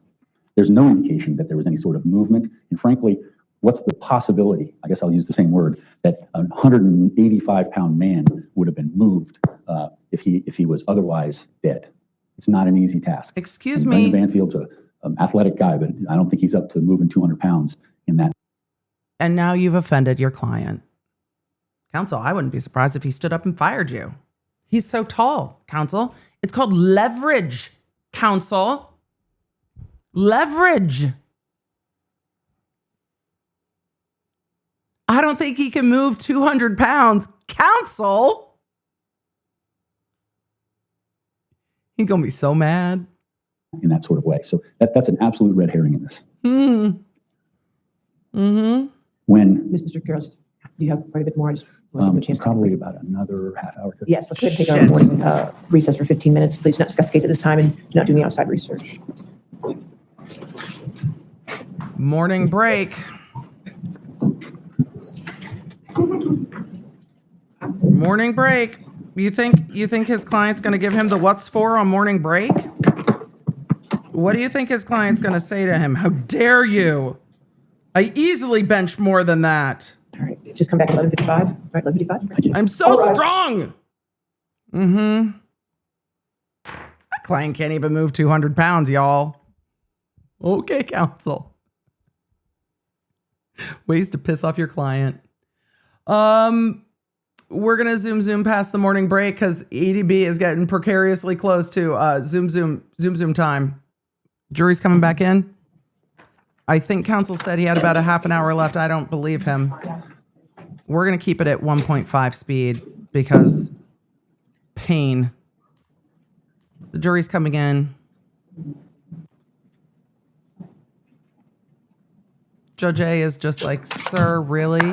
Ladies and gentlemen, we left off in the discussion of the bloodstain pattern. Excuse me, we left off talking about how weak your client was. Athletic. I mean, he goes to the gym a lot, counsel. We saw all the data that he was at Lifetime all the time. And you're telling me that, okay. Analysis. And what was an interesting moment in terms of the experts was when there was talk of bloodstain inside the zipper and around that area. But if you look at the DLI report, which is number 169, you'll see in that report, they were looking actually for touch DNA. They weren't actually looking for blood staining. They identified blood staining, but the whole point of it was to find Brendan Banfield's touch DNA on the inside of Joe's pants based upon some theory that he was either pulling the pants off or moving them or something like that. And that was one of the reasons why they went to a private lab to try to do that. And it didn't pan out. And you'll see the report. No, they found the blood mixture. Now, in terms of the evidence Okay. on the bloodstain pattern analysis, let me just do a rundown. With regard to the knife, it was identified as being bloodstained. Leanne Singley said that. She negated the possibility of anything being wiped off, which might be one of the things that you might find in a situation of the nature of the government's theory. But she's negated that. That it contained. How does it flow with the government's theory that somebody would wipe off the knife? DNA of Christine and Ryan, and Brendan was excluded. That Joe Ryan's DNA at the base of the blade, handle juncture, that was the testimony of Leanne Singley and also confirmed by the Division of Forensic Science. That Ryan had a puncture to the left thumb, that was Leanne Singley's testimony, as well as the medical examiner, Dr. Kessler, confirmed that. It was consistent. He had a puncture to his thumb. Not a slippage wound. With the knife, Dr. Kessler said, and it was consistent with the self-wounding that happens in situations involving stabbings. And you heard Leanne Singley touch on that. She was able to kind of give you a more circumspect view of what self-wounding was. I think Ms. Groff talked about slicing, fingers or sliding or something like that. What we were looking for, and what I think Leanne Singley was able to tell you, is that there are a wide variety of injuries that occur, but oftentimes the stabber is someone that's injured. And I think there were significant statistics that she talked about, which I won't try. You'll have to rely on your recollections regarding that. Well, I guess You we're saw glad for that. on the body cam footage, as well as through Ms. Singley's testimony, that Brendan does not have any injuries on his hands. And Ms. Dolly's testimony indicates Ryan's right hand closed when blood was deposited on it. That's consistent with Ryan holding the knife when stabbing, causing bloodstains. Joe Ryan, there's a lot to be said, and I think you've already seen pictures of it in this closing, of the 4 stains on Ryan's forearm. What hasn't been said is that they were not tested. Leanne Singley says they're not able to be classified. Ms. Groff disagrees, saying that they are drip stains. She needs to say they're drip stains, which Leanne Singley says you can't say because you don't know the position of the arm. You don't know where it was at the time the blood came out. It could have been something from a significant bleeder as he's standing up. It could have been from numerous other possibilities. But Ms. Groff classifies something that Ms. Singley says you can't classify without certain factors, suggesting that it's falling from above and has Ryan on the floor. You going to talk about the hip or no? One might think you'd find the source of whatever that blood is if you're to have tested the blood that's in question. They tested a lot of the blood. That might give you a little more guidance. And I think that's one of the reasons Leanne Singley was unable to identify that. If it was from Joe, then she'd probably have some explanation for that as an expert. If it was from anyone else, that perhaps could be a different explanation. But now all we deal with are possibilities. And that seems to be the crux of how the Commonwealth is pursuing this case. They're not putting on any evidence in terms of their own investigators. They're not providing any concrete evidence as to what happened that day. And interestingly enough, the shift in the last closing argument was that I hadn't been doing that. And the defense hadn't been doing that. But I think we can all agree that we've called significantly greater number of police witnesses because we had to. Oh. Because we want the truth out here. I called my client, though he has the absolute right not to. He does have the right not to, just not the And he ability. testified. And the relationship issues with Juliana Perez Magalhães are touchy, and they're an awful story. But he sat there and he answered the questions. He was cross-examined. He answered those questions. We're bringing you the truth. We're trying in every way to get the truth. And many of the Fairfax County detectives have provided that, and that goes to their integrity. You're getting real close to vouching, sir.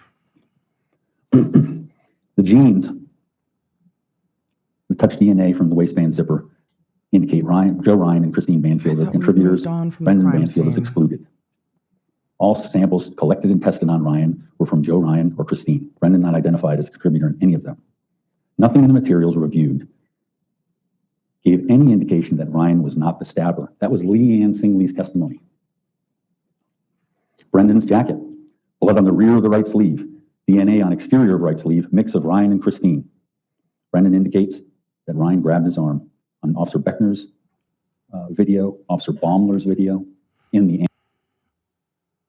So the blood on the sleeve can only come from him being grabbed by Joe Ryan? It's a fairly dynamic crime scene, but okay. Ambulance and also in the hospital. Brendan's jeans. The small stains on the thigh is consistent with cast off from the hands. That's Miss Groff. Brendan sat in the bathroom, if you look on the video, and the first responders arrived. He was basically told to sit on the tub. And you see him when you look at that video, and he's sitting there and he's just, hands down, not sure where his hands go. And he was watching as his wife was being tended to. The stains on Brendan's jeans are consistent with him kneeling at Christine giving aid. That's what the body cam video shows. Not all of them.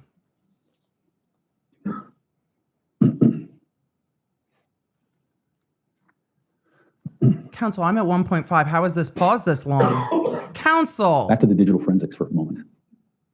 No, let's not February go back. 19th Never was a look critical back. day, Let's because keep that was the moving beginning of the forward. Telegram account.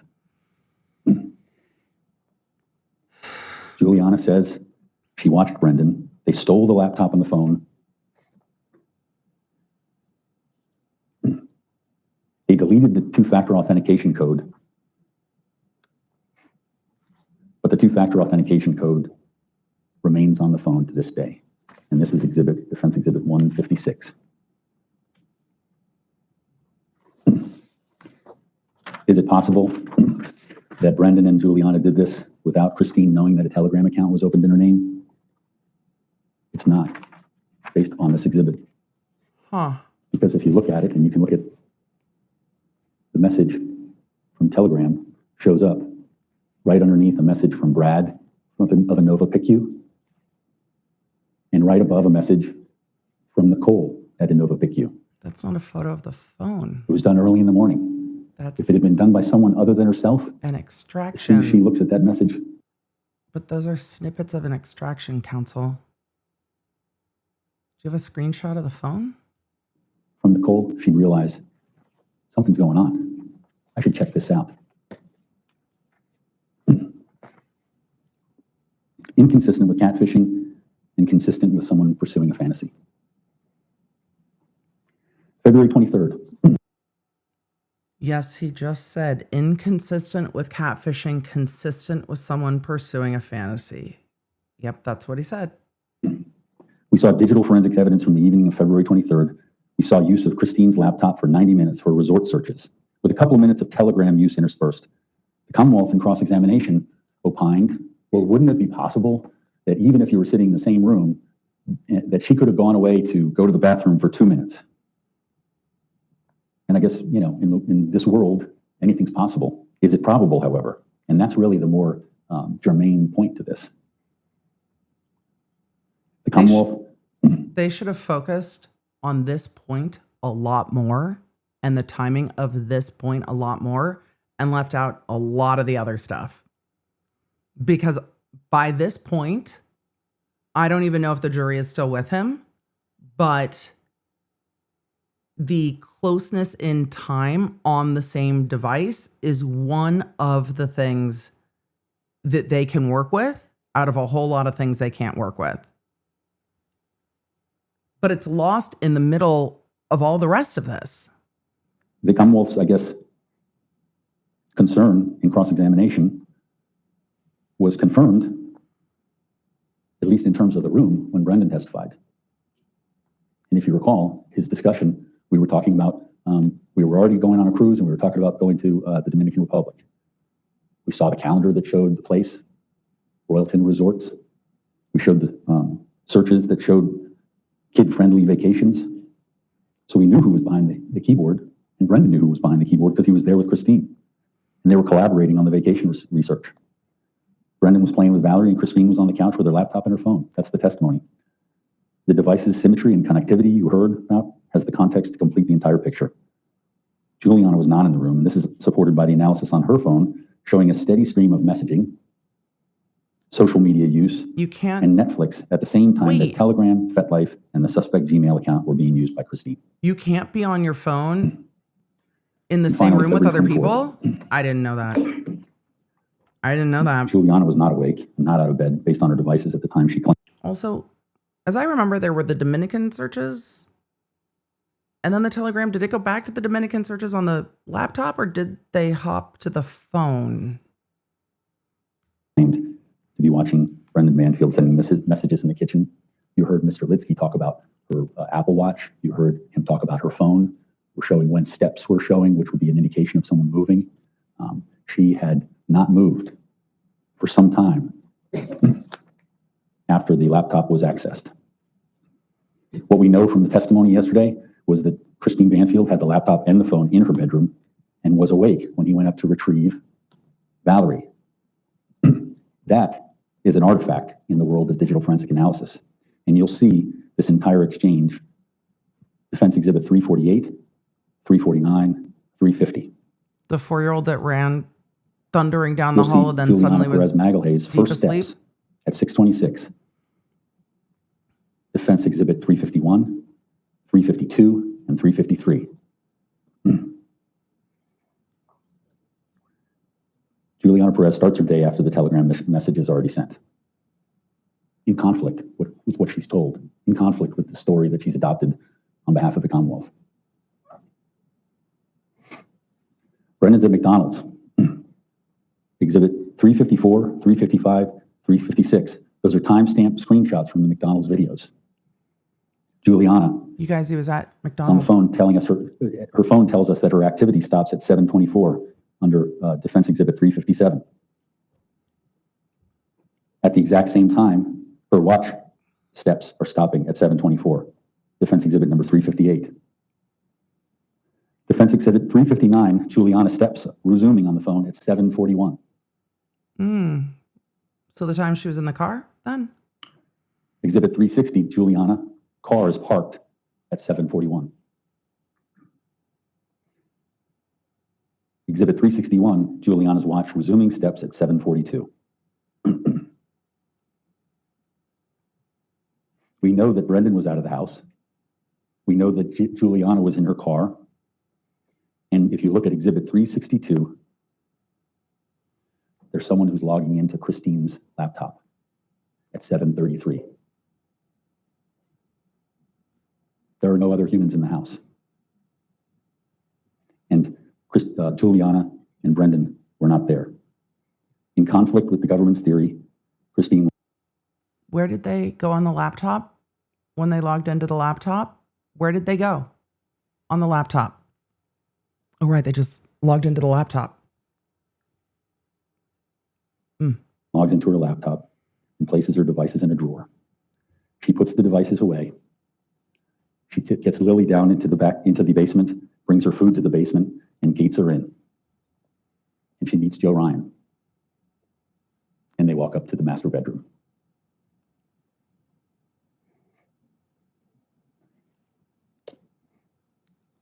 Okay. Why? Why would Joe Ryan stab Christine? You should have just ended there. You should have just ended If you there. think- You should have ended there. You think Juliana's in the car. You think she put the devices away and put the dog in the basement and met Joe Ryan. You should have just ended there. Just end there then. If that's what you're talking about, just end there. Away the consensual part of this. If he were found in a bedroom of by someone who's a police officer, he'd be looking at a life sentence. Huh? In this instance, he was confronted by an armed law enforcement officer saying police. That officer was standing in the only way to get out of that room, other than jumping through the window and falling down 3 flights. You're going to argue that Joe Ryan, who had a ton of text messages and digital evidence showing that this was from his perspective, consensual arrangement, but that him being in the bedroom was a life offense, so that then when your client showed up and said police, he decided that instead of saying, whoa, we're all on the same page here, he decided that murder was the correct choice because he was confronted by your client, instead of like, hey man, I've got like messages. We agreed. What? What? Law enforcement officer saying police. That officer was standing in the only way to get out of that room, other than jumping through the window and falling down 3 flights. What? He had a gun trained on him, and he was telling him and was told that he was going to be arrested. He had marijuana in his system, What? and he was angry. Who was he angry at? Could he have been angry at Christine, thinking that she set him up? Could he have been angry at his situation for deciding to go into a house that he didn't know and put himself in this situation? Could he be angry at my client, who was there to try to figure out what was going on and ultimately try to Jury's protect going his to be wife? angry at you. Those are the whys.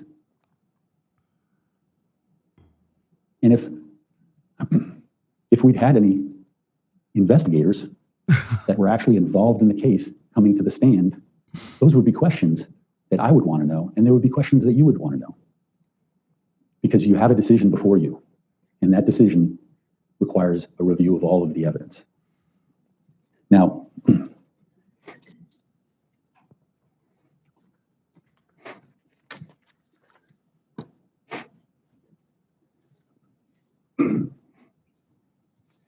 Okay. is it reasonable after a 6 to 8 week affair Why did you grab more that someone's paper? going to try to get rid of their companion of 19 years, wife of 12 years? Is that reasonable? You heard from my client. He thinks it's absurd. He did say that. In pursuing this case, the Commonwealth has presented absolutely no forensic evidence that supports that Brendan Banfield had anything to do with this, yet the story continues. This isn't how justice works, and you can't just come up with a theory and make it fit. They're trying to sell you a story without any facts, and we have the facts, and those facts are in evidence. Those jury instructions, when you see them, you'll realize they're very clear. If you have doubts about the investigation, Arby's if you have commercial doubts about counsel. how they've conducted this investigation, if you believe that there's something that's been held back in this investigation, that's reasonable doubt. That's reasonable doubt before you even get into the things that negate the possibilities of their case. And these are hard decisions. There's a lot on the line. But know this, if they fell short in what you expect should be the investigation, if they fell short, that's not on you. The jury instructions say you must acquit. And it's not on you.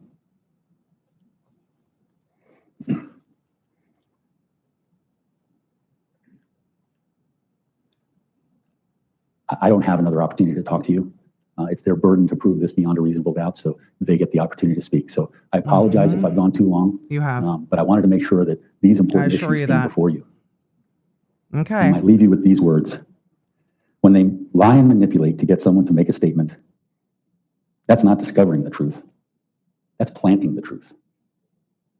Ladies and gentlemen, thank you for your attention. Thank you for your patience.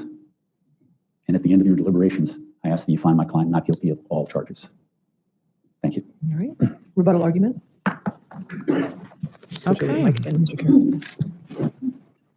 We're on to rebuttal. Miguelina, let's let the app know that we are on to rebuttal for everyone who checked out during defense counsel's closing, because I can imagine that that happened a little bit. On to rebuttal. I am going to close the poll in just one moment because I'm very curious to see if she is going to call the defendant a liar during her rebuttal. You have just a moment to get your votes in. There's like 12,000 of you that voted. You have just a minute to get your votes in, because once she starts talking. All right, just a couple of last words. Mr. Carroll has a really interesting recollection of the evidence. It certainly Shit, I didn't poll on whether you were going to call co-counsel or opposing counsel a liar. Damn it. I forgot to poll on that. All right, 90% of you think she will call the defendant a liar. doesn't match ours, and I'm guessing it doesn't match yours. FYI, the lab for the coat was 165, not 167. And the DLI lab, it doesn't say anywhere on it that it was touch DNA. It was blood that they tested. Damn, counsel. Juliana did not repeatedly say that she didn't know how to work Gmail. She said that she did not create the Gmail account, that was Brendan. That part. Giaccio and Bruce had the catfish plan and they peddled it and pushed it to everyone. I don't think that's at all what came out. I think that Mr. Carroll is trying to focus on the HR woes of the Fairfax County Police Department to distract you from the fact that the evidence actually supported that theory and that he has provided you and his client has provided you with absolutely nothing to refute that theory. Why was there so much discussion and disagreement over the digital evidence? Because it could never be that smoking gun. You all heard it from their expert. You can't put someone behind that screen unless you're sitting next to them. So as much as we want it to tell the story here, as much as we want it to be the perfect evidence that proves beyond a reasonable doubt that this thing had to happen, the digital evidence just isn't that. We wish it were, but it's not. And Detective Miller did nothing wrong, and Mr. Lidsky did nothing wrong. They just told you the truth. And the truth is that they can tell you what a device was doing, but they can't tell you who was using the device. They can't tell Juliana you who Perez was using the Magalhaes' device. You have to testimony look was at the bought other and paid evidence. for. Yes, she pled guilty to a lesser offense in exchange for her testimony. Ms. Frissler made sure you knew that from the get-go. Juliana talked about that. She explained for her reasons why. Nothing was hidden. After her sentence, it sounds like she might have the opportunity to make, 10 grand off of selling her story. She said that she would use that to support her family. And then what? Is she going to work as a nanny? I mean, she's a convicted murderer. Do we really think that it is so reasonable that she made up this complete lie for 10 grand? Really? I might have gone a different way with that and say that the defendant's frustrated because he thought that he had bought and paid for her silence, and then it flipped. I think I might have gone that way. They tried to assure her that she was bought and paid for and wouldn't flip. But the point stands that she will still be convicted. She has been convicted. She's pled guilty. The sentence remains open. She has not been sentenced yet. If this version is correct, coming from Mr. Banfield, then she would be set free. She would be as not guilty as he would be. So she's going to give up that shot for 10 grand? I just don't buy it. Whose story is more credible here? Juliana's or Mr. Banfield's? Whose version does the rest of the evidence support? The defendant took the stand and he lied. And he lied about collateral matters. He told you that he had... I'm waiting for her to say he's a liar. He took the stand and he lied. Are we going to talk about the boss? Let's talk about the boss. Talk about the boss. had a big career-defining work meeting. There's the lie. Whose version does the rest of the evidence support? The defendant took the stand and he lied. And he lied about collateral matters. He told you that he had a big career-defining work meeting the morning of the murder. Big, huge. And then you heard from this boss who said, no, he didn't. He lied. That part, he lied. He said that he and Juliana did not have a plan to kill Christine at the time that they went to the shooting range. Oh, Well, he said, no. You caught that? So was this your plan? Was this your plan? No, there wasn't a plan at this time. You caught that? Yeah, Chat and I caught that too. To kill Christine at the time that they went to the shooting range. Well, he said, not at that time. If he's lying about the things that don't matter, how can you believe a single word he said?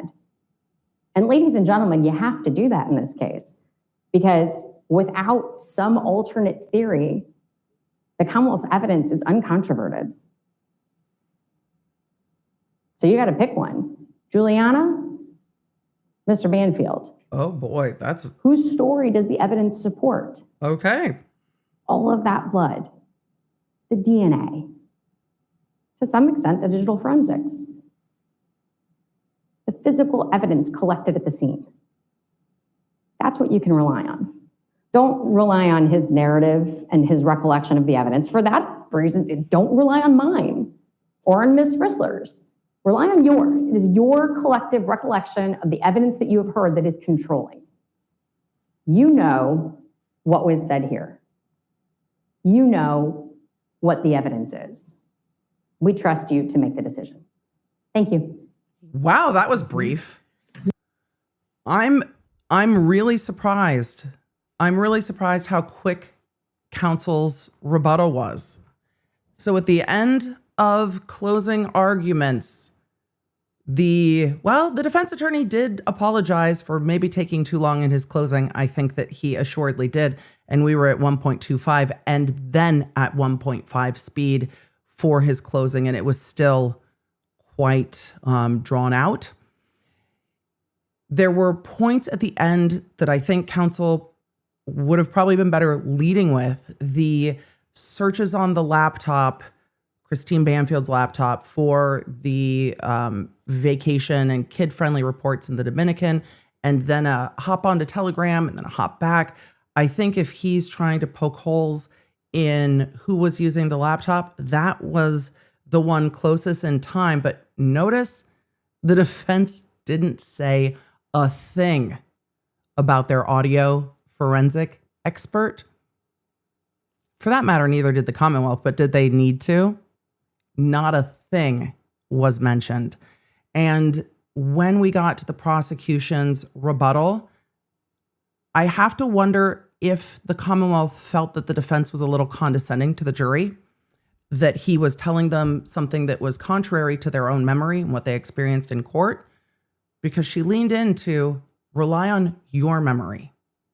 How many times during that closing argument of defense did we say, that's not what they said? That's not what happened. That's not how it went.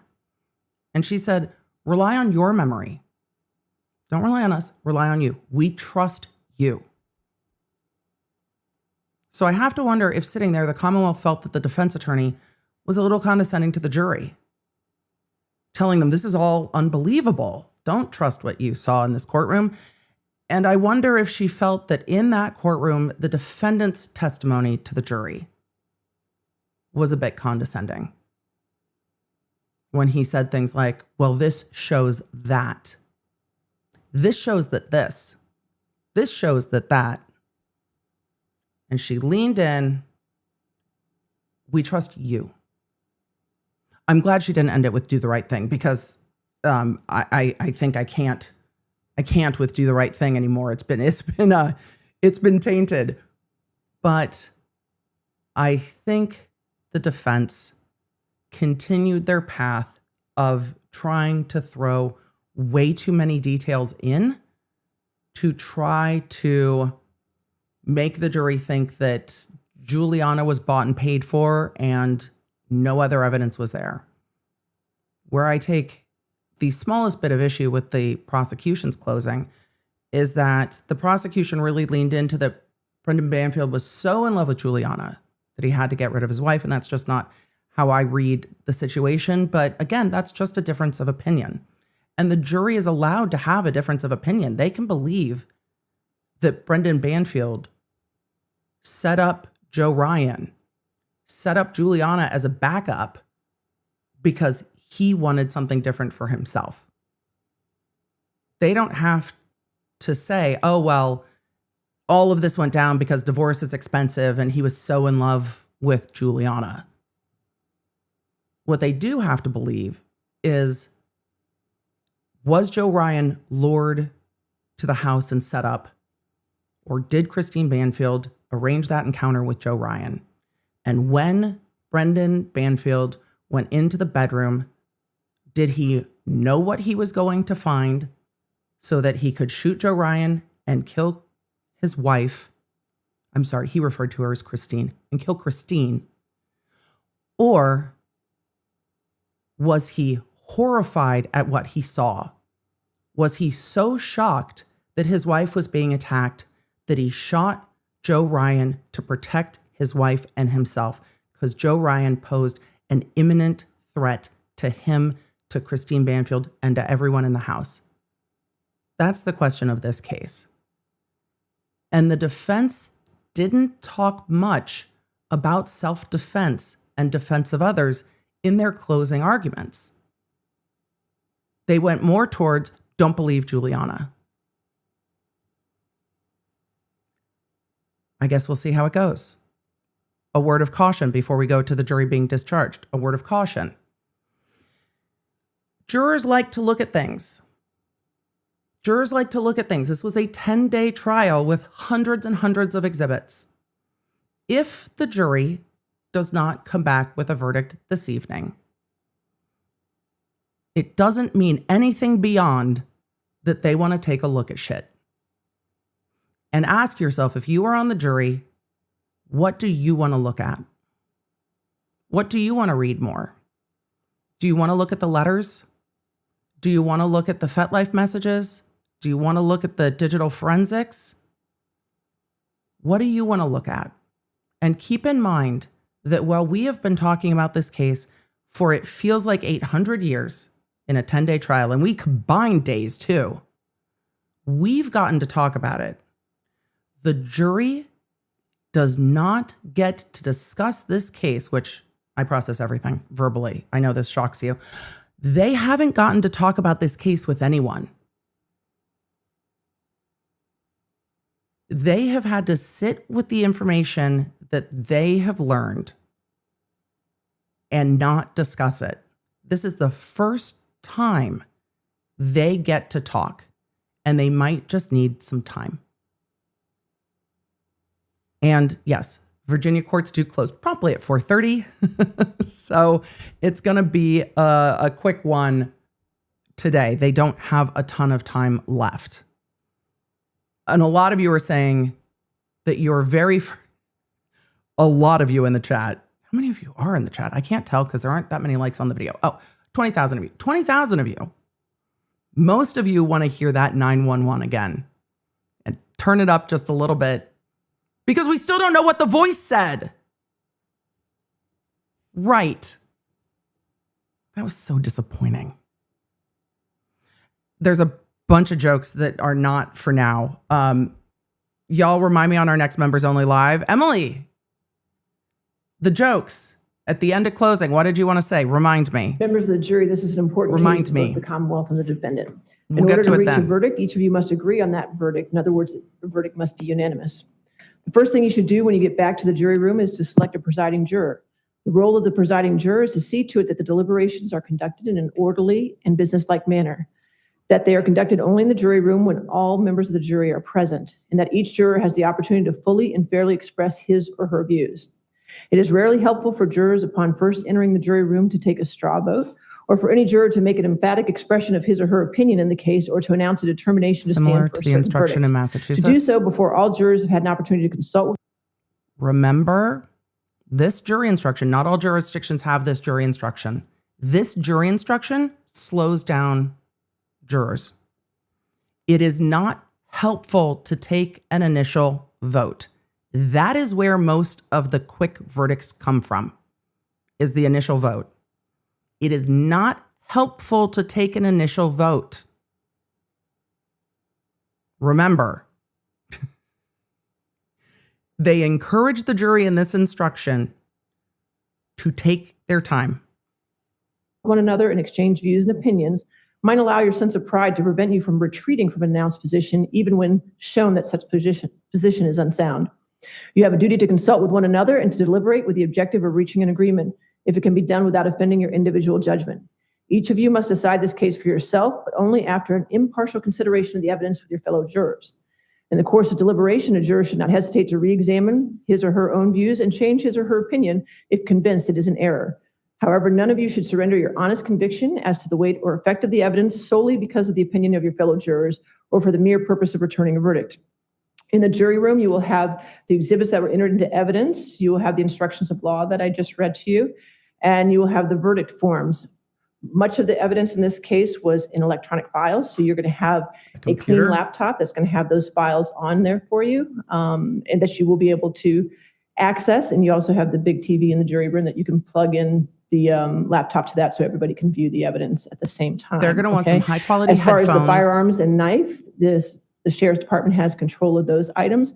If and when you want to see those items, you just have to let the deputy know, and those items will be brought to you. I don't know Only if the they'll- deputy will handle them. I don't know if they'll want But you them. can ask her to manipulate them however you wish to have Can them you show us manipulated. this? Can you show us But that? please do not have any deliberations while the deputy is in the room with you, okay? Wait till the deputy leaves before you do that, okay? All right, so during your deliberations, until you are discharged from jury service, you must not communicate with or provide any information to anyone who is not a member of this jury by any means about this case.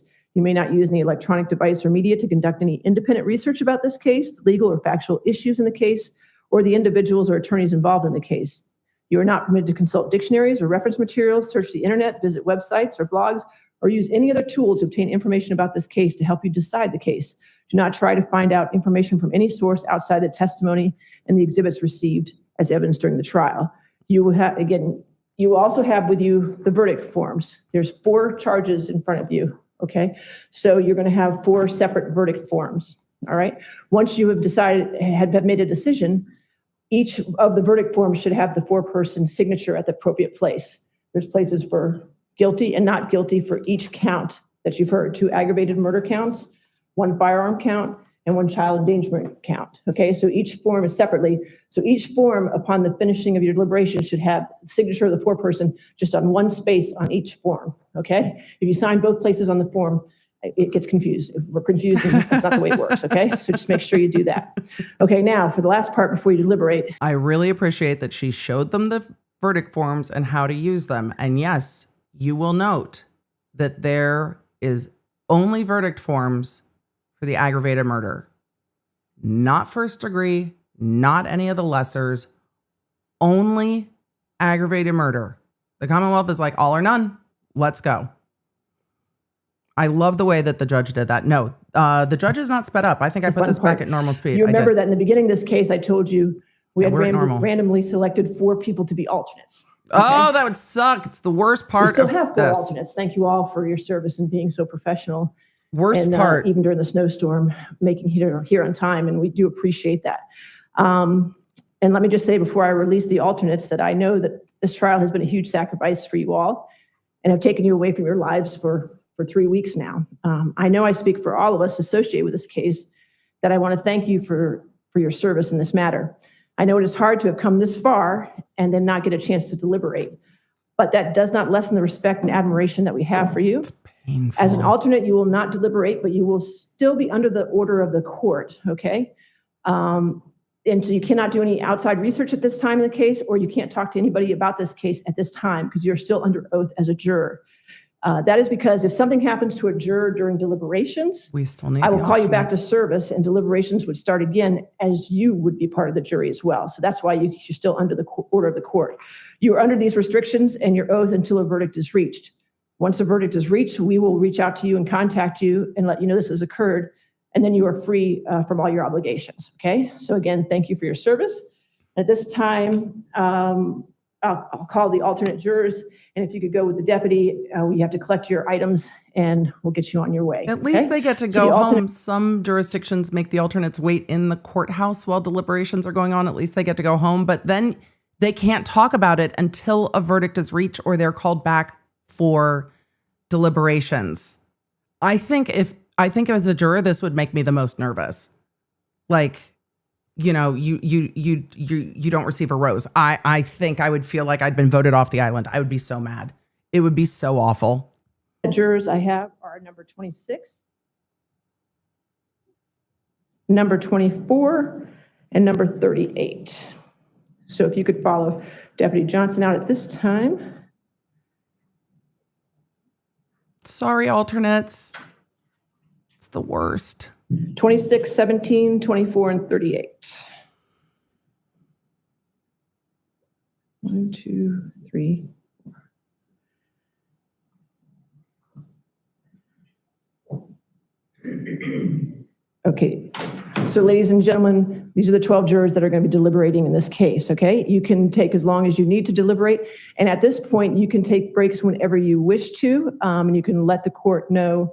If you're still deliberating next week, you can let the court know if you want to come in at 9, you can come in at 9, or if you want to come in at 10, that's fine. When you're done for the evening, I know there's one juror that has to be done by 4:30 today, so make sure we respect that timing for that juror. But you can take breaks whenever you wish. You can take your lunch breaks and you can make them an hour, you can make them a half hour, you can do what you like. It's just important that you do not deliberate Unless at any everyone's in the time room. unless all jurors are in that jury room at the same time, okay? So during breaks, we don't deliberate, okay? We make sure we take care of that. All right. Do we have another deputy that can? All right. I can excuse you now to deliberate at this All right. time if I have a deputy. If I have a deputy. That's while we're waiting on them, can we approach on one? Sure, sure. Where's Queen? Queen! We need you. They're waiting for a deputy to charge the jury. They're approaching. I'm going to zoom past approaching. We were a little behind Issues with the laptop, please let the deputy real time because zoom room. know. And if you're having trouble with any of the exhibits, let us know because we can print out anything and everything that you need, okay? So if it gets frustrating at any point, just let me know and I'll make the parties print anything out that you need, okay? All right, thank you. You can now go to deliberate. So we are a little bit behind real time. The jury's been out deliberating. EDB has got to go. I just want to make sure the lawyers don't put on anything on the record once the jury is out, and then I got to zoom. The verdict forms before they go back as well. The laptop is coming from IT, so if you want to wait for that too for me, so just so you. They're going to have to wait for a laptop. They're going to have to eat lunch. It's an aggravated murder case. They really may want to sleep on it over Make the sure weekend. the laptop They may is not, clean and but everything. All your exhibits are on there, and then that will go back to the jurors, okay? All right, we'll be in recess then. All rise. all right. The jury is going out. Brandy Rose said, we need a clip of Judge A saying your microphone. We do. Huge thanks for sitting through this train wreck. I mean, it was supposed to be a Zoom trial, and then it was like, damn, we're invested. And the Baker family has been incredibly patient with our long days mid Snowmageddon. The family has been absolutely patient with me. So they do not come back and put anything else on the record. We are on verdict watch, officially on verdict watch. But I have got to go. Law nerds, you are the best. We are going to put up a verdict watch chat thread over in the Law Nerd Lounge. You can find the Law Nerd Lounge. It's part of the Law Nerd app. It is our paid group in the Law Nerd app. It is a smaller conversation over there. We have fun. We have fun in the lounge. So if you go to the app, you can find it there. Or if you head over to lawnerdlounge.com, you can find it there if you are interested. So we're going to do a verdict watch thread so that you guys can have conversation. I will try to pop into that thread when I am not driving so that you guys can chat amongst yourselves over in the Law Nerd Lounge, where we are working on compiling our playlist for this trial. I have some ideas about how to put that together for y'all. So the Law Nerd Lounge, we're going to be chatting away on verdict watch. If there is a verdict today, I will be in the car. I am going to be in the car most of the rest of the day, so I will not be popping up a verdict stream. We will watch it together when I am back, and I will post probably a short update of what the verdict is, because by the time we get to watch it together, it will be news that everyone will know at that point. If the verdict's not back today, I will be back on Monday, so we will be there. Law nerds, I will send you a message later today when I have a moment. If the jury comes back with a verdict, I'll just put verdict is in with space so you don't get spoiled if you don't want the spoiler, and let you know. If they leave for the day, we will also let you know that they've left for the day. Team Baker will notify you, hey, just so you know, the jury's left for the day, so you don't remain on verdict watch after the jury's gone. They'll be gone by 4:30 today. They're going to have 3 hours to deliberate. That's 3 hours is not a lot of time for a 10-day trial. It's really not. It's going to take them 45 minutes to get the laptop working with the evidence on it. It truly is a short period of time. And then in the member spaces, I'll put up a poll on verdict time because I've got to get going. So, Law Nerds, you are the best. I'm going to go say a huge thank you to the fam. We've got quite a lot of we've been through on the roller coaster this trial, and I think I forgot to put our verdict watch bumper in here because we weren't supposed to be in trial till Richens. So we're just going to imagine it together. We're just going to imagine it together that we are now on verdict watch, because we're ready for the Richens trial next month, which is something we're looking forward to. Coming up in February, there's a couple court hearings that I absolutely do not want to miss, including the Murdaugh appeal. Though we are post-trial in the Murdaugh appeal, that is going to be a very, very impactful appeal. South Carolina is in a position where they might change their standard on jury tampering. It is a very real possibility that they could change their standard. And if they do change their standard, it makes it much more likely that Alec Murdaugh will get a new trial. So there's a lot going on ahead of the Richens case. And then there's going to be some evidence in this case we're going to want to go back and take a look at, because now we're invested. So the 911, some of the body cams, some of the interviews. We might go back and look at if that's something that you guys want to do, since we are just, accidentally in trial. It's like, oops. You guys, I'm a sucker for Judge A. I really like Judge A. This defense attorney was a challenge. I saw a lot of you asking where we are headed. Travis has a scholarship interview for one of the colleges that he's looking at. So we are going to one of the colleges that he's looking at, but he has not decided yet. So I'm going to leave it at that. But I will don't worry, I'll keep you guys posted when there's something to keep you posted about. So I'm going to go take my kiddo to try to figure out how college is going to go. So happy for him. Also, so emo about it. And of course, there's all kinds of weather. So we're going to be safe. We're going to get snackies and we're going to get on the road. So Law Nerds, you're the best. Thank you for making this the #1 place to watch live trials. I can't tell you how much I enjoy watching live trials with you. I think you know that, because even when we're not in trial, we find ourselves wandering back into trial. You guys give a huge thank you to the mods, because this was not the plan for this month at all. And for Team Baker, who was like, girl, if you want to ride, we ride. Because if Team Baker was like, girl, this was not in the books. This was not in the books at all, then we would have figured out a different way. But all of Team Baker, our moderators, were just like, send it. Send it. We're watching trial with the Law Nerds. Thank you guys so much. I appreciate it. I cannot do it without you. All right. I guess we'll see what this jury does, won't we? Hang in there, Law Nerds. It's good to see you. Take care of yourselves. Take care of each other. This trial was much. It was much. All right. I'll see you guys soon. Thank you for joining me. Make sure you don't miss a live stream or any of the updates on the cases that you care about most with the Law Nerd app at lawnerdapp.com. It's a free download on iOS and Android, so I can keep you in the loop, because you never know when something's going to pop off. Thanks for being here, and thanks for being a Law Nerd.